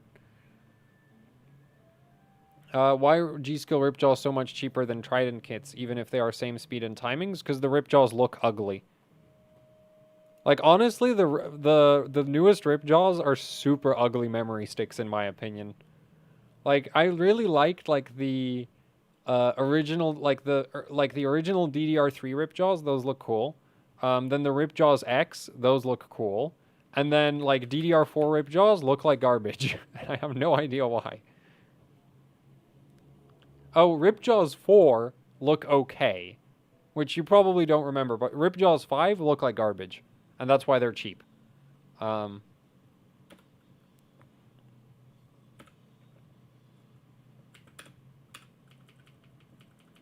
yeah, I must have really screwed up on those sub-timings, so let's go fix that. And by fix that, I'm going to set most of them to auto. Professional overclocker right here. Timings don't work, set them back to auto. Let the motherboard deal with it.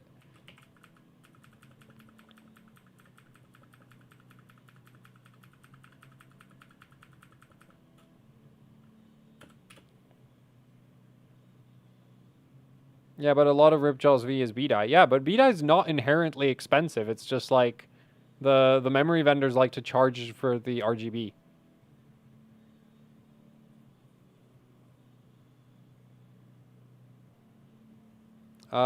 Experience for which MB vendor has best support for weird kits.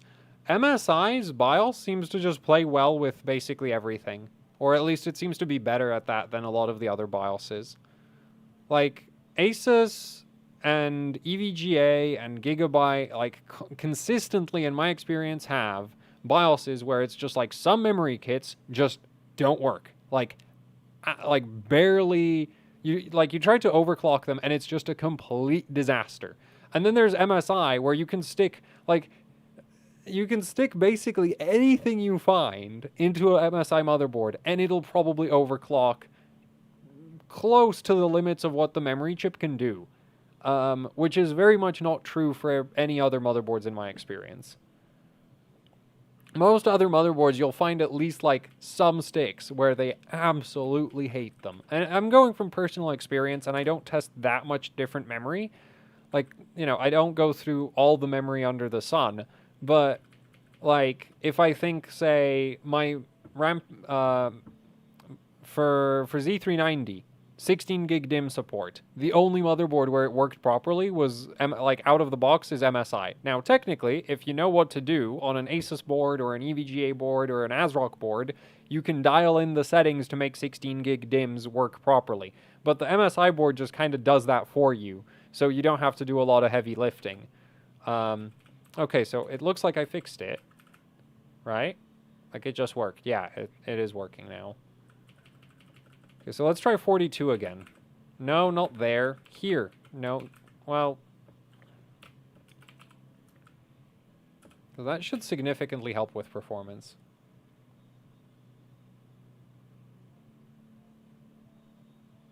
Were those cheap B-dies you bought a year ago or so? It's that case PSU manufacturer. Antec. Yeah. Antec B-die. Binning rejects.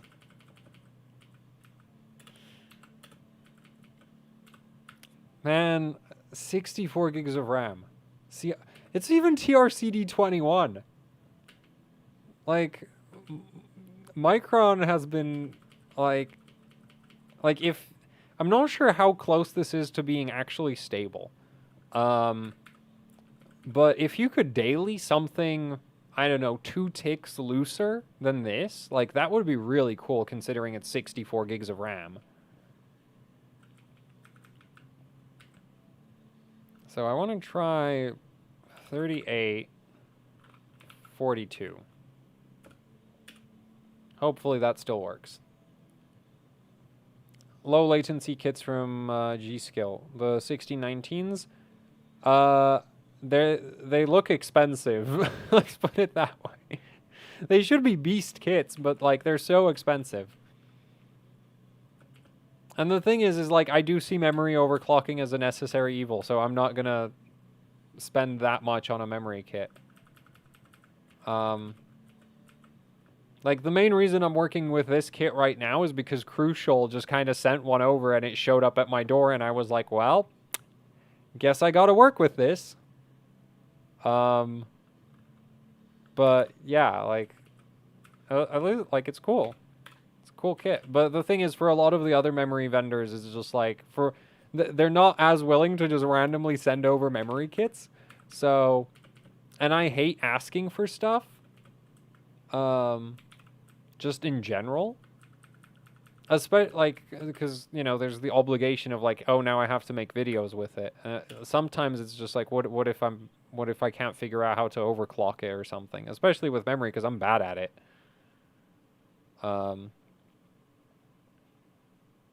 So, yeah. Man, it still keeps booting.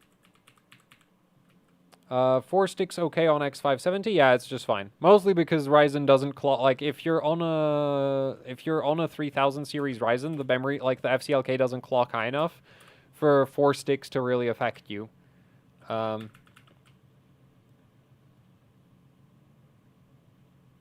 This is so weird. I'm so confused about how that keeps coming down. Also, yeah, IOL 14 is just like I'm not going to mess with the IOLs, because the last time I tried to mess with IOLs, it just stopped posting and I couldn't figure out how to, like, I've never successfully tuned IOLs by hand, ever. So I've just given up on that. Apparently you can just lower them 1 tick at a time, but that's never worked for me.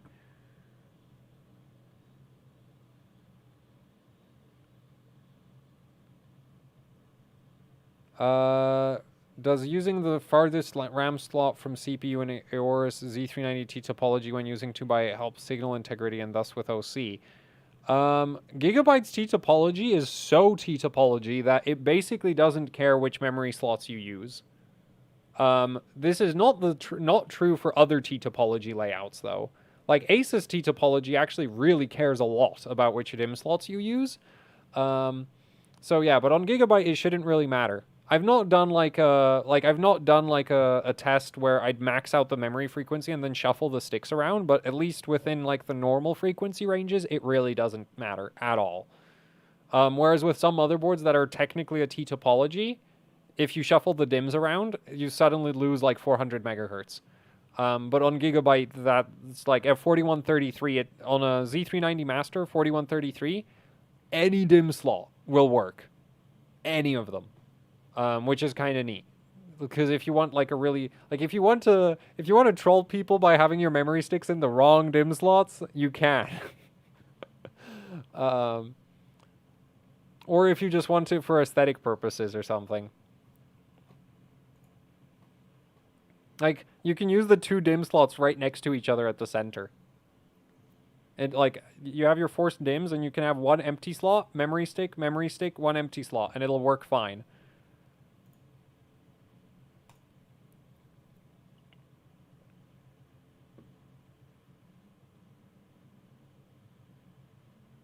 You may think you're bad at memory OC, but I can't think of anyone else who does it for general audiences. Yeah, because the people who are good at it don't want to share don't want to share their tricks. It's like, I got no tricks. I'm just, like, so bad at it that you're not really discovering anything new here. Well, no, I mean, I guess you get to see how, you know, the capabilities of Micron's lovely new 16 gigabit memory chips, but, yeah, you're not really learning how to overclock memory. Like, I'm not showing you any, like, oh, this is how you set IOLs type stuff, because it's just like, I have no idea how to do that.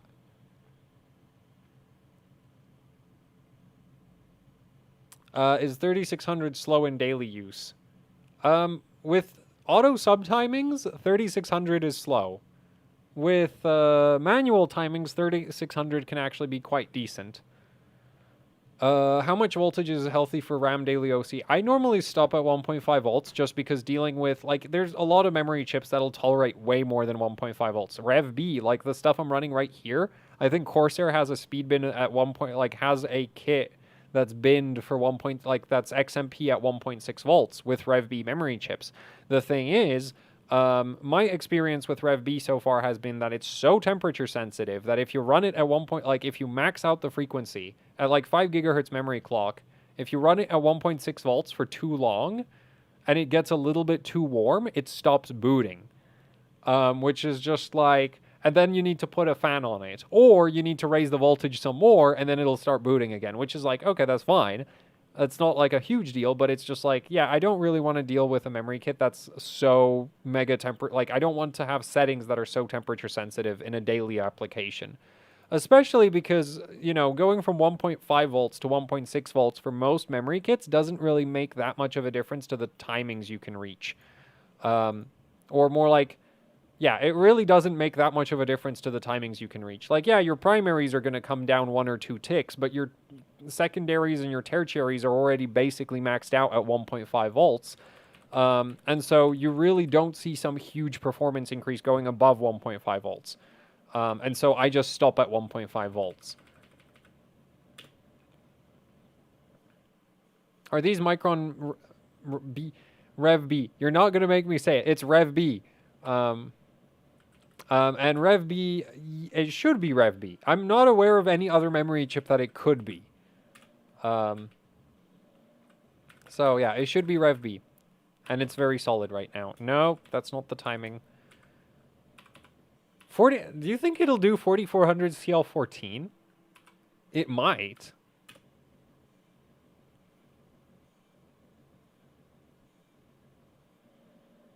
Yeah, this is Rev B. Or at least it should be Rev B.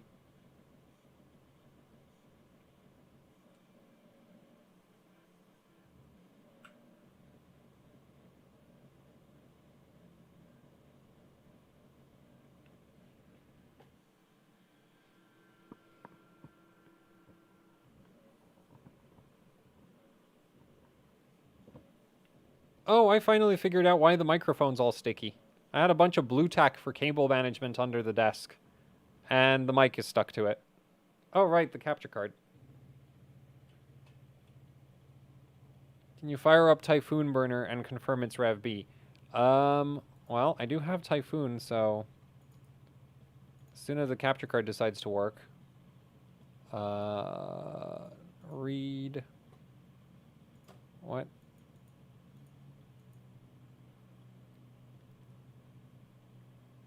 Oh, it looks like it doesn't want to work. Unless I've forgotten how to use this. I'm pretty sure you just press read, right? I'll email Crucial and see what they say, but it should be Rev B. I can't think of what else it would be. Like, does anybody have any other suggestions for which memory chips it could be? Oh, wait, run as admin? Nope, that doesn't do anything.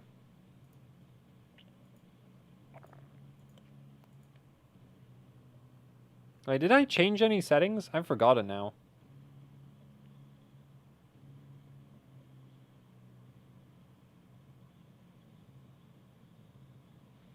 No, it can't be Rev E because it's 32 gigs.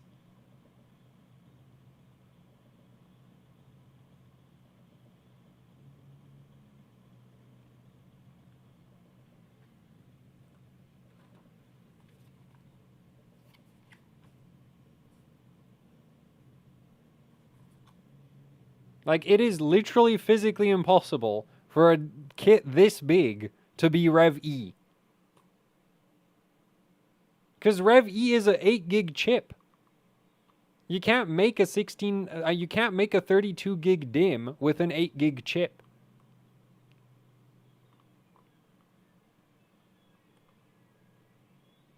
I guess I didn't change anything, did I? Or... Oh, wait, I literally just changed TRAS, which does nothing. Of course.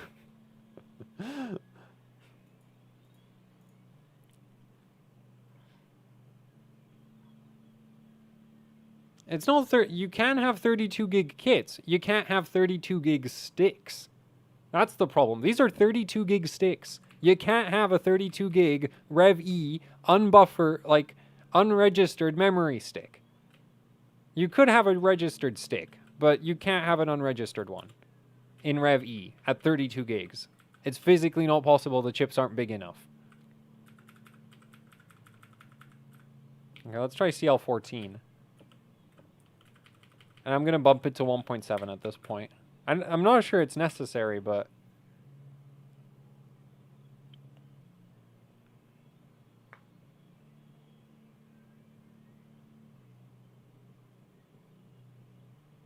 Rev E and Rev B timing similar. Rev B is just better. Like, that's the best way to describe it. It's just like it's similar, but Rev B is just better. Oh man, it does CL14 at 4400. Admittedly at 1.7 volts, but like still, that's cool.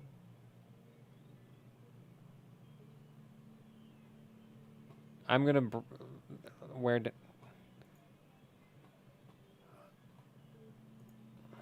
Man, this is a really... Like, this stuff's really cool. I wonder if it scales with liquid, like, with cold. It probably does.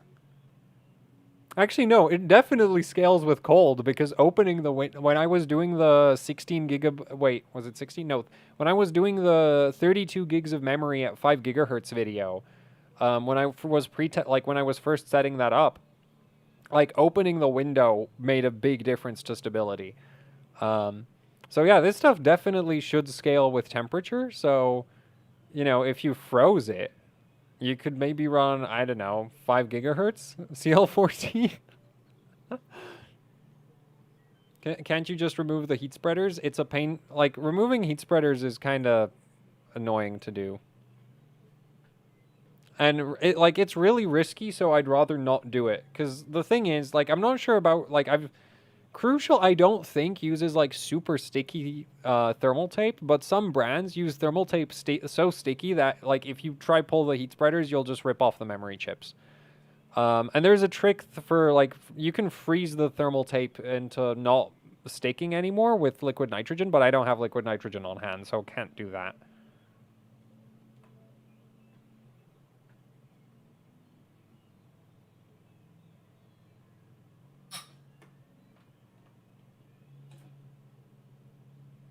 Well, there's a fan on the memory sticks now. Hopefully that helps.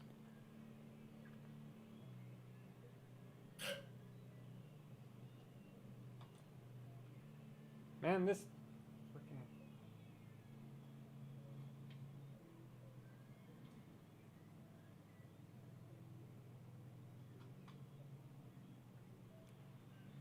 ITX systems are annoying. They're too there's not enough space on the boards to, like, put fans on things. It's like the 24 pins in the way, the SATA cable's in the way.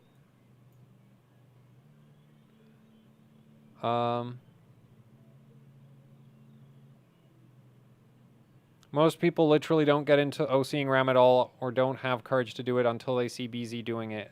You can stop sending that message. I've seen it.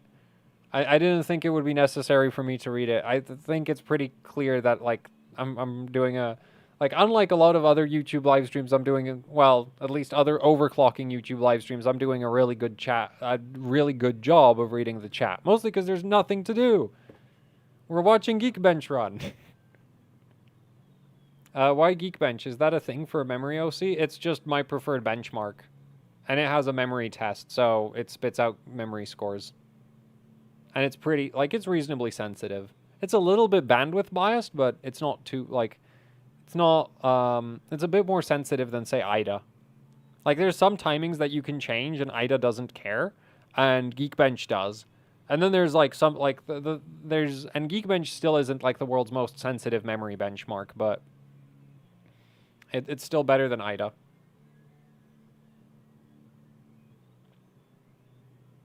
Like, what really annoyed me is I have a memory kit here for review purposes, and I would test it in IDA, and it scored really well in IDA, and then I tested it in, like, an AVX workload, and it was just terrible. Like, absolutely horrendously terrible. And then I tested it in Geekbench, and the Geekbench score was also pretty bad, but, like, the AVX workload was running at, like, half the speed it was supposed to be running at, because there was, like, a bunch of timings that were set in the SPD to be super loose for no reason. And it's just like, yeah, and it doesn't affect IDA because IDA's IDA and super ridiculously synthetic. And then if you run any actual workload, which is, you know, trying to do stuff, it chugs. And so that's why I don't really rely on IDA too much because, yeah, it's very easy to get very, like, bad, like, IDA is very, it's not very realistic, or more like it's kind of insensitive is the better way to put it. I'm kind of running out of timings to tweak.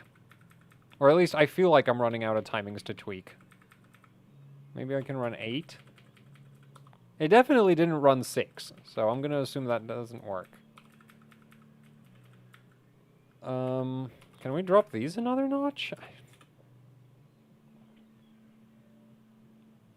Any specific reason for doing this on an Intel platform? Because I'm sick and tired of Ryzen. Because also on Ryzen, it makes no sense to go above, like, 3800 megahertz. Buildzoid, what voltage would be safe for 5.2 on a 10700K? Full load, you don't really want it to be going above, like, 1.35 volts. So, normally what I do with 10th gen overclocking is I set up the overclocks so that it idles at, like, around 1.4 to, like, 1.45, and then it droops down to, like, 1.25 to 1.35 volts.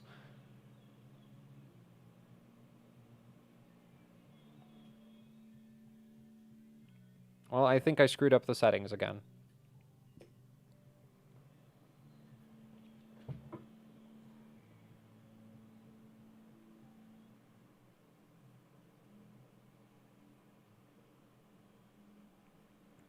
Yeah, if I had a Renoir, then this would actually be more, would be interesting to run with Ryzen. Geekbench is terrible for stability testing. Like, it's more difficult to run than IDA. It's also arguably, in my experience, Geekbench is harder to run than SuperPi, which is, like, not most people's experience. But yeah, I've had a few CPUs where it's like, Geekbench doesn't run, but SuperPi does. But for stability testing, you should use like HCI memtest or well, normally I run HCI memtest and I run linpack and I run prime 95 with a bunch of different settings because you need to test all of the stuff.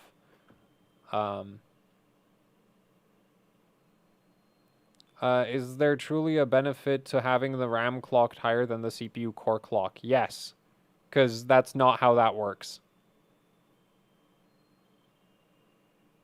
Like, the CPU doesn't need to be synchronized with the memory clock at all. Like, you need to think about...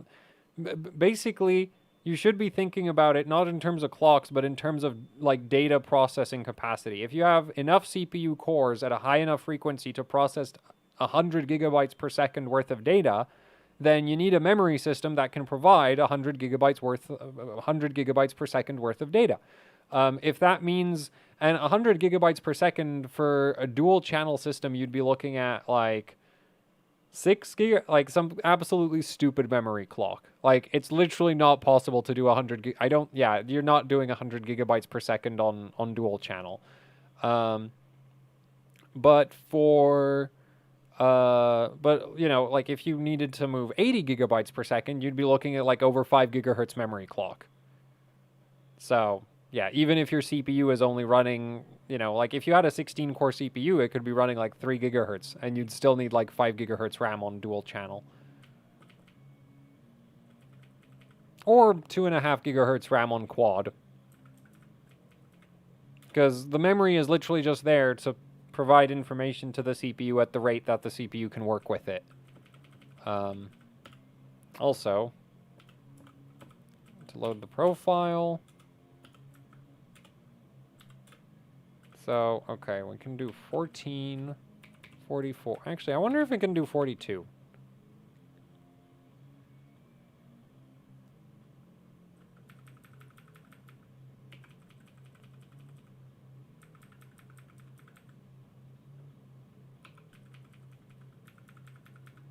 I'm still not convinced that these can't go... That...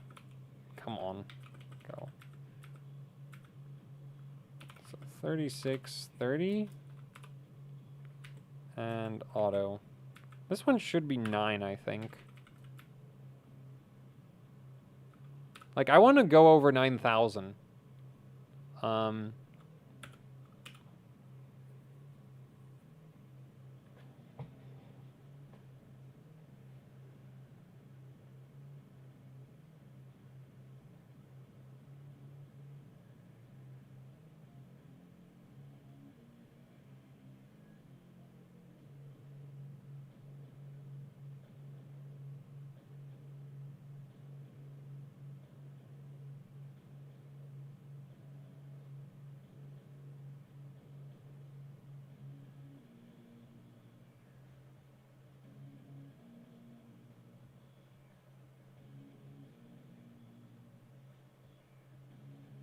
I think I screwed it up again. I should get it to boot first and then... wait, I forgot to set the memory voltage, didn't I?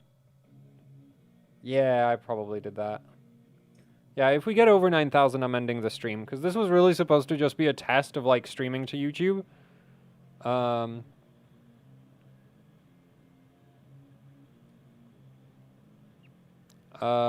What videos do you recommend I watch to OC my RAM reasonably? Man, off the top of my head, I have no idea which one I would recommend.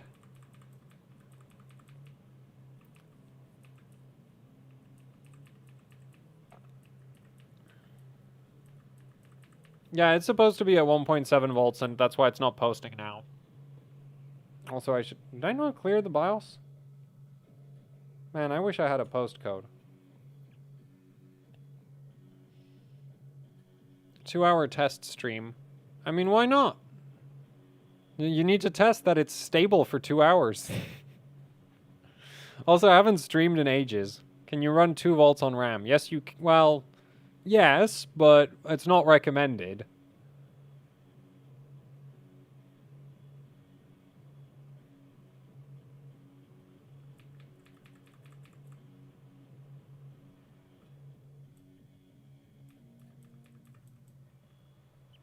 When I use AVX offset, it isn't stable. So the funny thing about AVX offset is not only does it lower your performance whenever some random background task decides to do AVX stuff, it also, because of how Intel CPUs work, it also causes absolutely horrible transient, like load transients, because Intel CPUs basically, like, the whole CPU stops, changes ratios, and then starts going again. So for the like, it creates a really nasty load transient by doing that. And so basically setting, like, it's actually really, it's more, often it is more difficult to run an AVX offset stable than to run without an AVX offset. Let's try 1.82. And also at this point, where's termination? 8.5.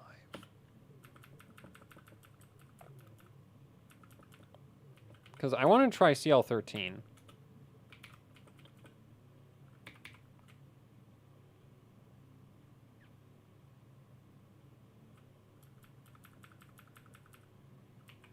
Also, I'm going to give up on the tertiaries at this point.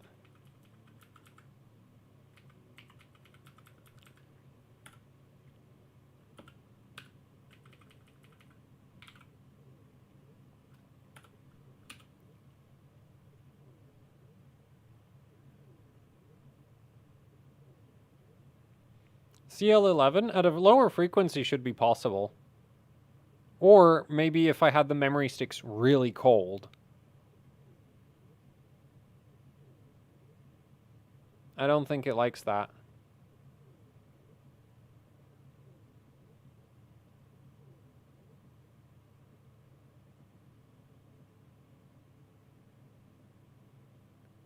Have you attempted to do... The issue is these are dual rank. These are 32 gig sticks, so they're incredibly hard on the memory controllers. I'm pretty sure the memory sticks can do 5. I'd be very surprised if I have a CPU that can run them at 5 gigahertz. If you're on Ryzen and you have gear down mode enabled, then CL13 will be converted to CL14.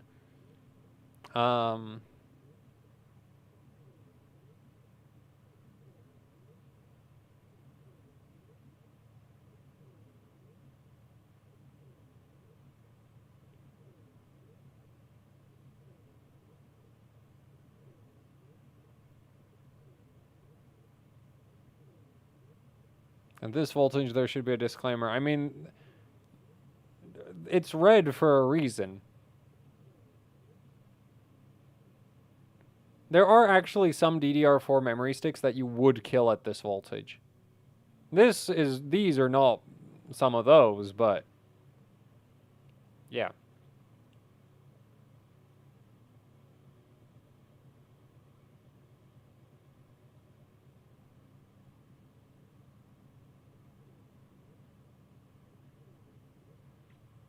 Like, I also need to try these DIMMs on, like, the Apex or something.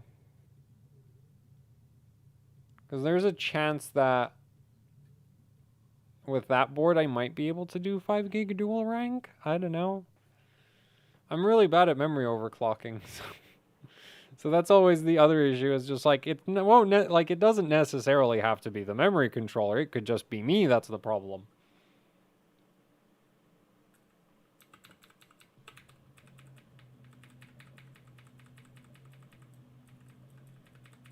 Also, I actually need to go shopping today. What time is it? It's 10.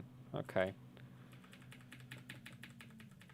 Are we supposed to look at the capture card screen? Well, here's the thing. Yes, because I don't have a working camera right now. Like, I can't find the camera charger, so we can't have the camera. And, there's really nothing going on my desk. Like, there's no postcode, there's no troubleshooting LEDs, there's nothing. There's just a fan, and it spins, and there's like an AIO with a logo, light up logo on the water block. So, you know, not really much different from staring at the ePeak capture screen. I think he is being sarcastic. Is he? I'm being sarcastic. Sarcasm does not work in text, unfortunately. I'm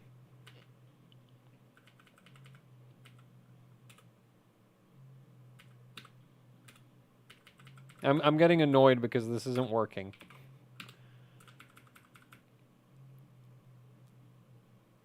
Or this isn't doing what I want it to do. It's working just fine. Like, considering it's 64 gigs of RAM, I'm still really impressed, but I'd be more impressed if we could go over 9,000, damn it.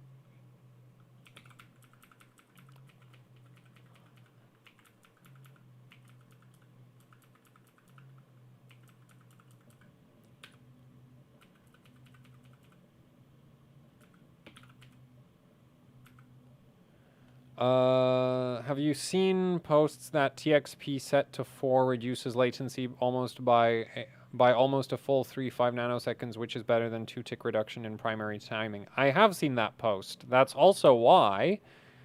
Why is it? Oh, yeah. It was set to 4, but now it isn't. Now, like, yeah.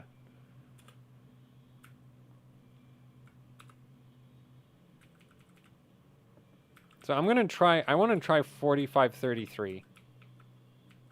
Which might still work at 21, but I don't think it will. I'm going to bump the voltage a little bit. Like, this is going to take even more time to, like, really dial in. I want 4533. Specifically, the 133 memory dividers tend to work a little bit better in my experience.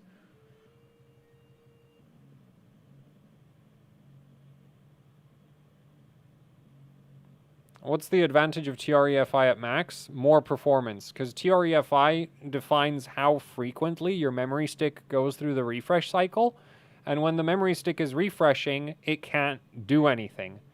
So basically, think about, like, imagine if you had a bunch of employees, right? The TREFI timing is like how much time they spend working in between lunch breaks and going to sleep and stuff. So basically, by maxing out the TREFI, we're basically doing something along the lines of, like, you get a lunch break every 24 hours. More productive. What's a safe TREFI? Depends on the memory sticks. And the voltage and the frequency like, you're not gonna, TREFI isn't gonna, it's not gonna break your memory sticks. It's gonna break your operating system if you set it too high, because it causes memory it just causes memory corruption. Which, of course, if you have memory corruption that doesn't get detected, and then the OS tries to write some files that are, let's say, very important, yeah, your OS is gonna be borked.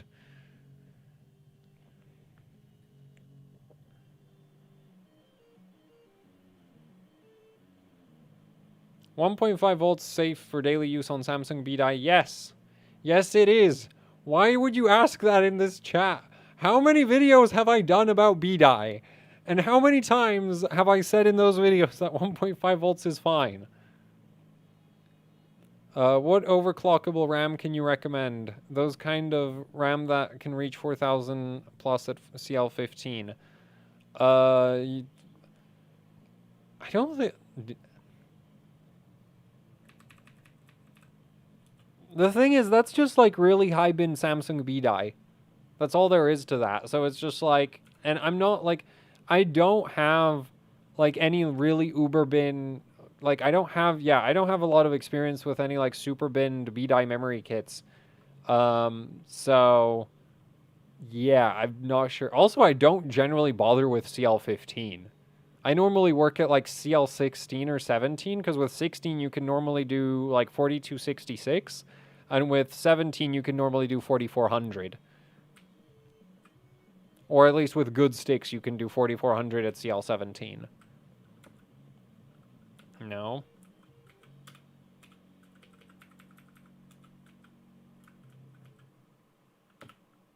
Okay, you know what? Let's try 4533, but I'm not going to change the SG and subtimings. Thanks for putting up with all the silly posts. Your patience is admirable.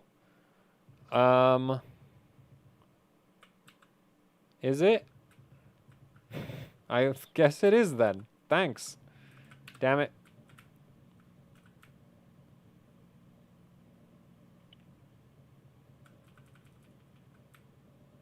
Yeah. I should save this profile without the botched subtimings. That's an idea, isn't it? That's a great idea. It saves so much time scrolling around the BIOS setting things back to auto. I want to raise the clocks again, because Geekbench scales with clocks more than time. Well, it scales with bandwidth more than anything else, so it's just like 4533 is more bandwidth than 4400. So we will try that. Yes. And we'll try this at 1.7.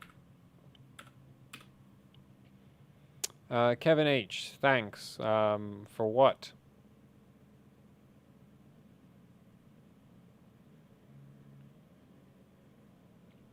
How come you're not using override vCore mode here, BZ?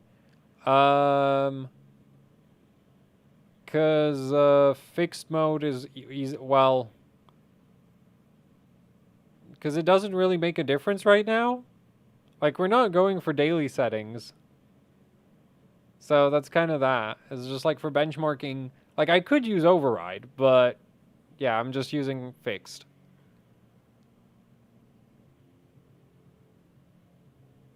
Okay, so 4533 is just not going to work at all. Oh, wait, I could still raise the system agent voltage. You know what we need on motherboards? A way to change BIOS settings without booting the motherboard. That's what we need. That would be like that would be the greatest feature ever, because you wouldn't even need safe boot at that point, because you wouldn't need to boot to fix your mistakes.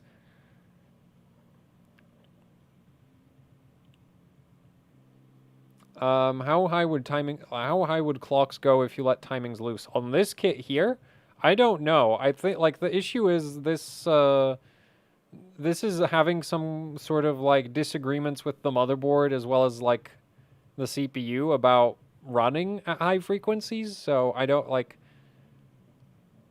the kit I think is far more capable than the board is.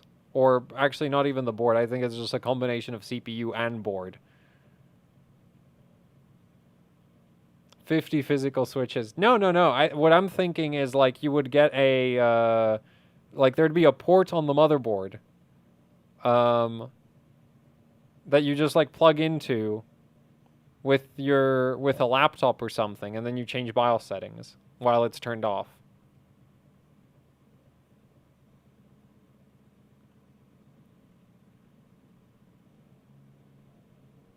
Tell Gigabyte to put all the buttons back on. Unfortunately, they're not going to do that even if I ask them to do that. I have suggested to HiCookie that they should have a safe boot button.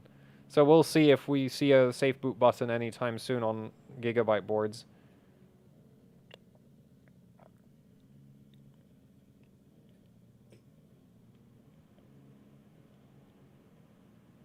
Yeah, override will have better transient, like, the thing is right now it doesn't matter because Geekbench isn't super, like, CPU intensive. Okay, so what we're going to do now is I'm just going to yeet the CPU because it's not mine, and I do actually kind of care about it, but not enough. Safe max voltage for Hynix C-Die 24 hours, 2 sticks, 1.4 volts. I'm assuming you mean CJR, and as far as I know, CJR is actually really bad about voltage tolerance. So yeah, I would stick to like 1.4, maybe 1.45 if you're brave, but it also doesn't really scale that well. Is this MDI? No, this is what MDI? No, this was Ballistix. It's crucial. It's Rev B, 16 gigabit Rev B. Is database operations more important than threaded memory or vice versa? I have no idea what that's referring to, so you're gonna have to clarify that.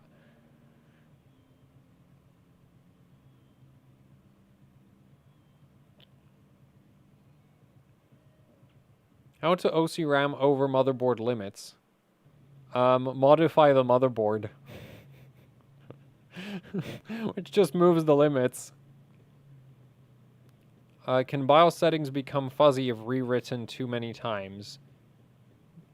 As far as I know, no.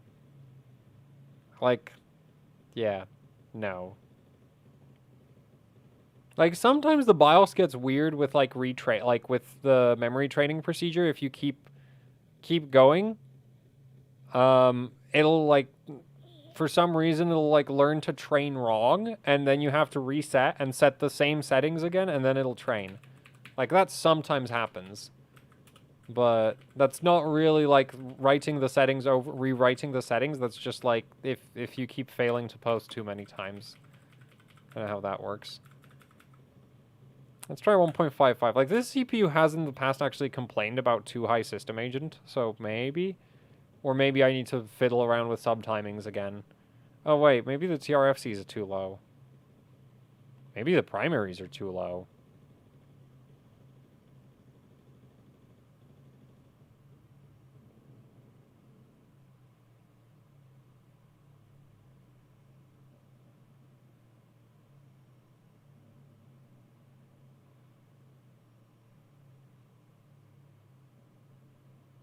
ITX boards are better at memory overclocking because they have less DIMM slots. And there's a video covering all the differences in memory overclocking due to, like, motherboard memory configuration, and you should go watch that.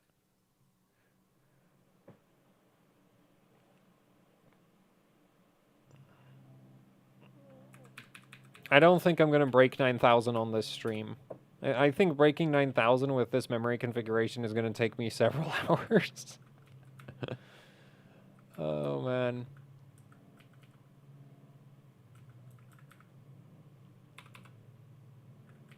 Wait, what are the timings? No, it's at 22. Okay, so you know what? We're going to do this the other way. I'm going to tighten it up.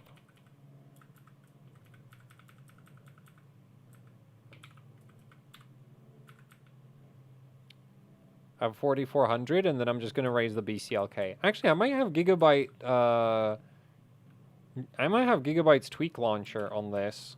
If I have Tweak Launcher, then we can just, set the BCLK in OS, so it won't have to train. It'll, like, which will be super sketchy for stability, but, who cares?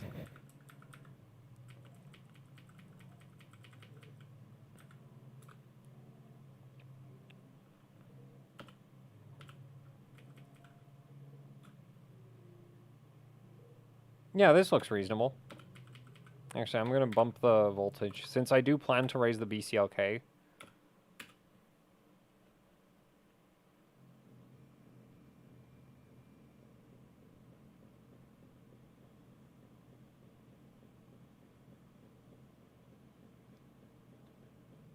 Why don't you mess with TRC? Because it doesn't really do much on Intel. Or, it shouldn't do much.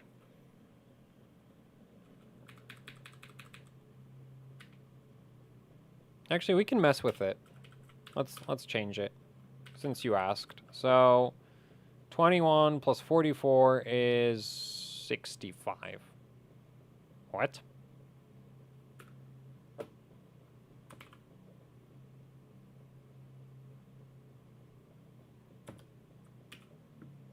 That's what it should be.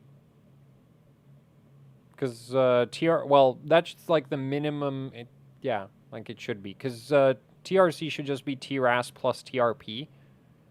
So, 21 plus 44 is 65.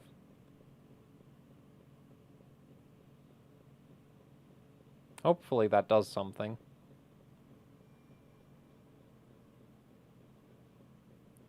Do you think Performance Test 10 is a good benchmark to use compare RAMOC? I have no idea what Performance Test 10 is, so I can't say.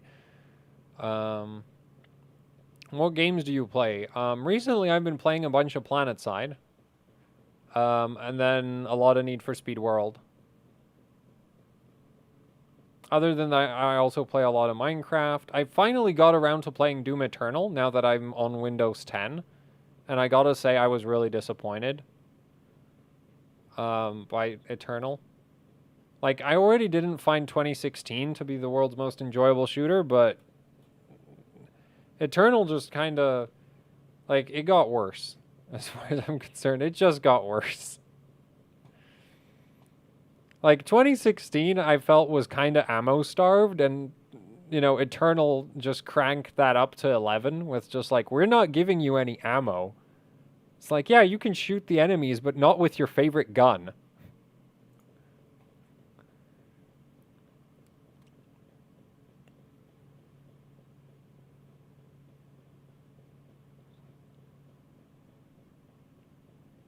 Also, Doom Guy, honestly, like, the other thing that I found really annoying is just like, if I'm in a fast-paced shooter, you know, like, I shouldn't feel like I wish my character would move faster.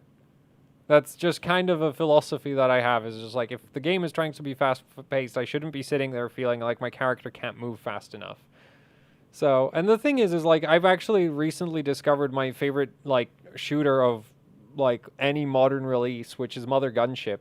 And the issue with that is Mother Gunship allows you to just set your like, there's, like, you can upgrade your character's movement speed to, like, ludicrous levels, where it's not so much like, oh, I can't dodge what the enemies are throwing at me. It's more a problem of, I'm gonna land, like, I'm gonna run into the enemies by accident. And that's the level of movement speed that, in my opinion, is good. It's just like, when I'm more worried about running into enemies than outrunning enemy projectiles, that's when the character is moving fast enough. Yeah, so that TRC didn't do anything. Damn it. Let's run Ida, because I'm actually kind of wondering how this performs right now.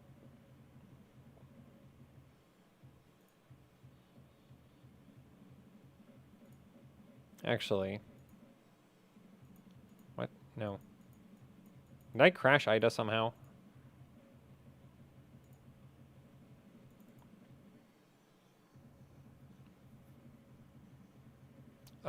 Literally any memory timing can corrupt your OS.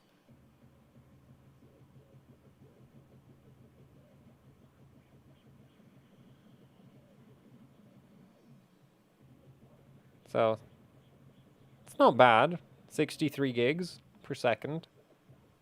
So theoretically, you should be able to read and write this entire, like, all of this RAM in about a second, because there is 64 gigs.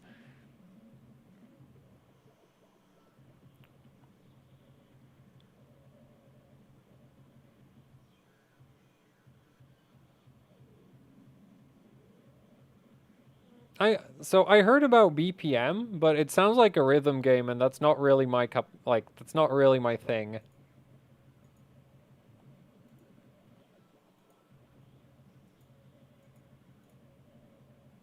Like, basically all my favorite shooters in terms of the actual shooting are, like, Quake on speed.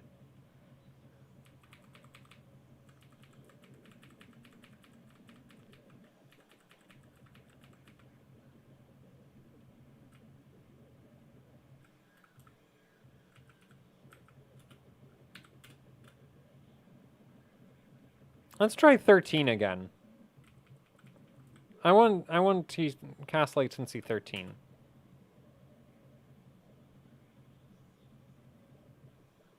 The thing is, 100 points in Geekbench, like, that's a lot of timing. I don't think I'm hitting that. Unless I figure out how to do something about the tertiaries or IOLs, which that's not happening on this stream. And I don't think CL13 is going to work. Now that's a shame.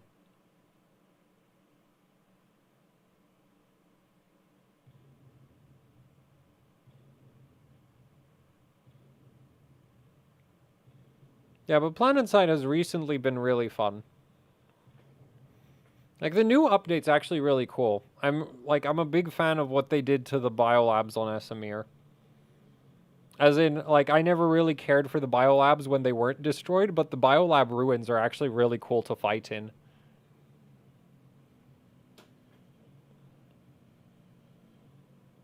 Is the Z490 OS Elite a bad motherboard? No, and I've done a video about, like, every single Z490 motherboard out there, or at least most of them, and, you know, said as much already.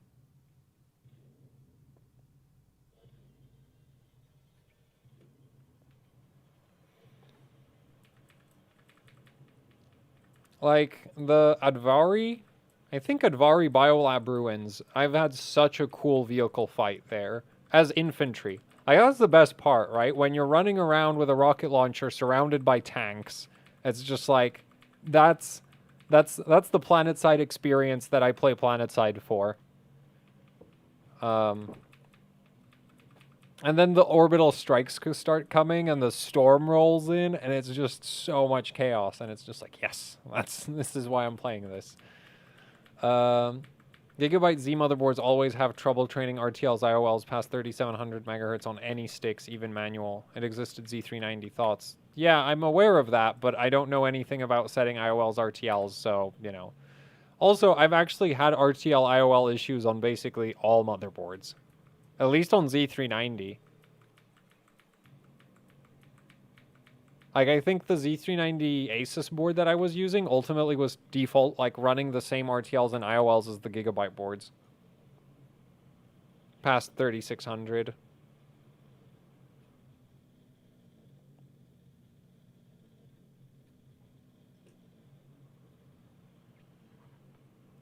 Do you still feel the same about Gigabyte Z390 or Aorus Pro VRM? Mine has to have fan on it or it goes over 100 degrees. I have 3 of them. Well, you could have other motherboards that go over 100 degrees even with fans. Like, at that price point, you're not going to get a better VRM. Also, how the hell is it getting that hot?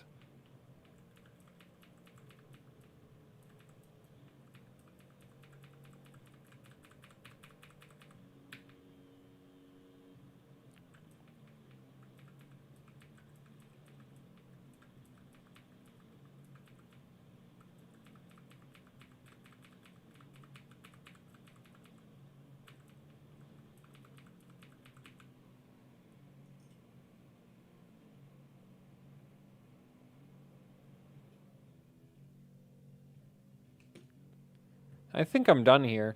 This isn't going anywhere. Like, we have reached the limits of my patience and skill at this point. It's 2 hours and 33 minutes. Still, though, it's just like now what I want to do is set up, like, a reasonable voltage overclock with this kit.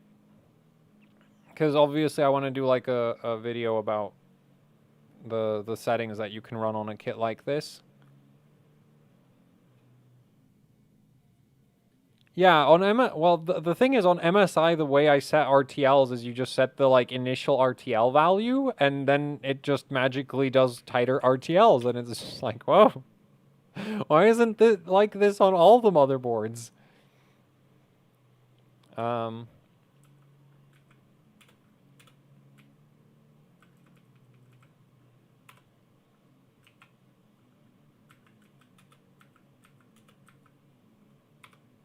Let's see if it'll do 4500. Like, one last try, but I don't have high hopes. I really don't have high hopes at this point. Yeah, those are still auto. Okay. Do a dry ice stream, because dry ice is available for everyone. Yeah, I want to. Like, I want to do so many things. It's just that... And the funny thing is, at this point, it's not even a matter of, like, oh, well, okay, if we were talking, like, RTX 3090s, then it's a case of, like, I don't really have the money for that. But if we're talking, like, dry ice, liquid nitrogen, all this stuff, and then, like, the DDR... Like, I have the resources. I have the time. I have no space. There is just simply not enough space to work in at this point. And it's just like, well, technically right now, because I've still left most of the boxes in the kitchen, so I don't have a usable kitchen right now, but it's not a big deal. I don't really, I can still use the microwave. That's all I need. But yeah, it's just kind of like, need to order. Like, well, the thing is, with dry ice, it's actually not cost-effective compared to LN2 for me. Like, cost-wise, it's not great. But, yeah, I could totally run it if it weren't for the fact that... Yeah, actually, I would have to make space for the big test benches. Or, like, a test bench that's actually set up for that. Anyway.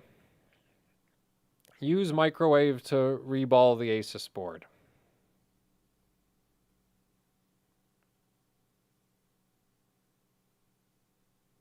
I hope you're using the silence to think about what you just wrote. Actually, I'm going to use the silence to give chat time to process what you just wrote.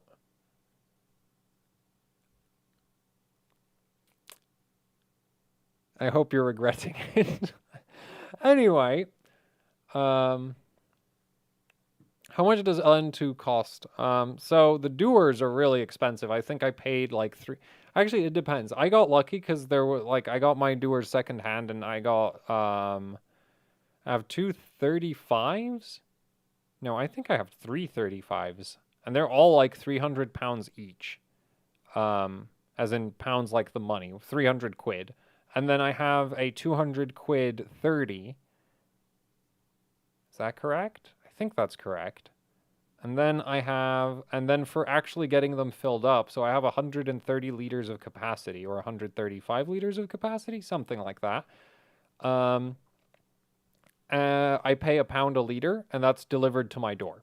So basically for 135 pounds, I get 135 liters. Yeah.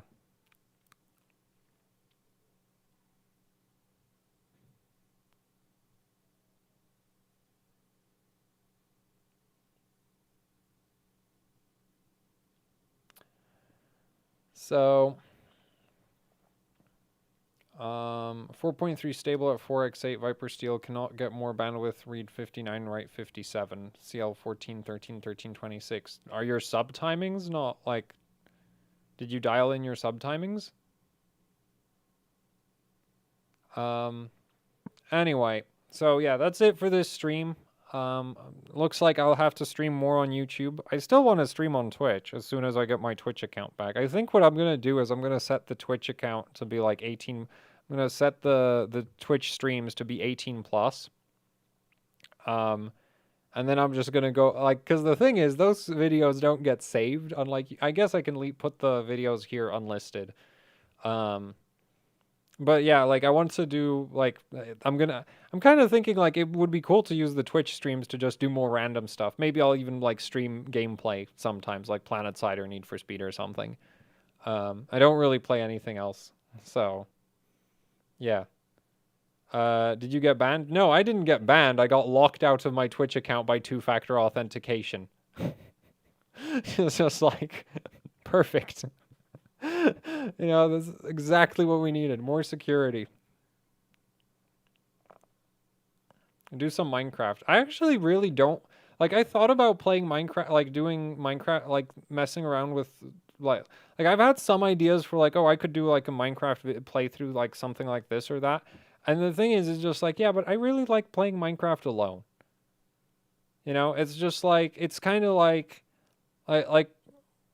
yeah, I don't know. It's just like because when I play Minecraft, you know, I come up with these like silly stories for what it is I'm exploring and why I'm like what I'm building and like and it's just like and I don't really want to share that, if that makes any sense. So yeah.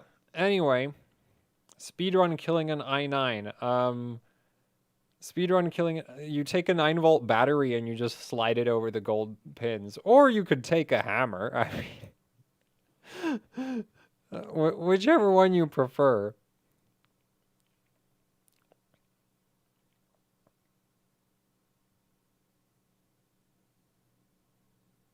Yeah, no, the thing with 2FA is that I forgot, like, I locked myself out of my, so I have two SIMs. And I locked myself out of the one SIM that's connected to the Twitch account. And then I was like, and that was that. Can't get into my Twitch. So anyway, yeah, that's it for the stream. And I guess thanks for watching. Like, share, subscribe, leave any, well, I guess leave any comments, questions, suggestions down in the comment section below, assuming that I don't put the video as unlisted. And what else is there? Right, I have a Patreon. maybe a link in the description. I don't know how this works. I've never done a YouTube live stream, but there might be a link in the description. You might want to check that out. Helps me, help support the channel. There's also the HOC Teespring store where you can pick up shirts, stickers, posters, the usual YouTuber merch. So yeah, that's it for the stream. Man, this outro screen is horrible. I should have at least like used the desktop background that I have for the stream system. Too late now. I'm just gonna end it. The stream.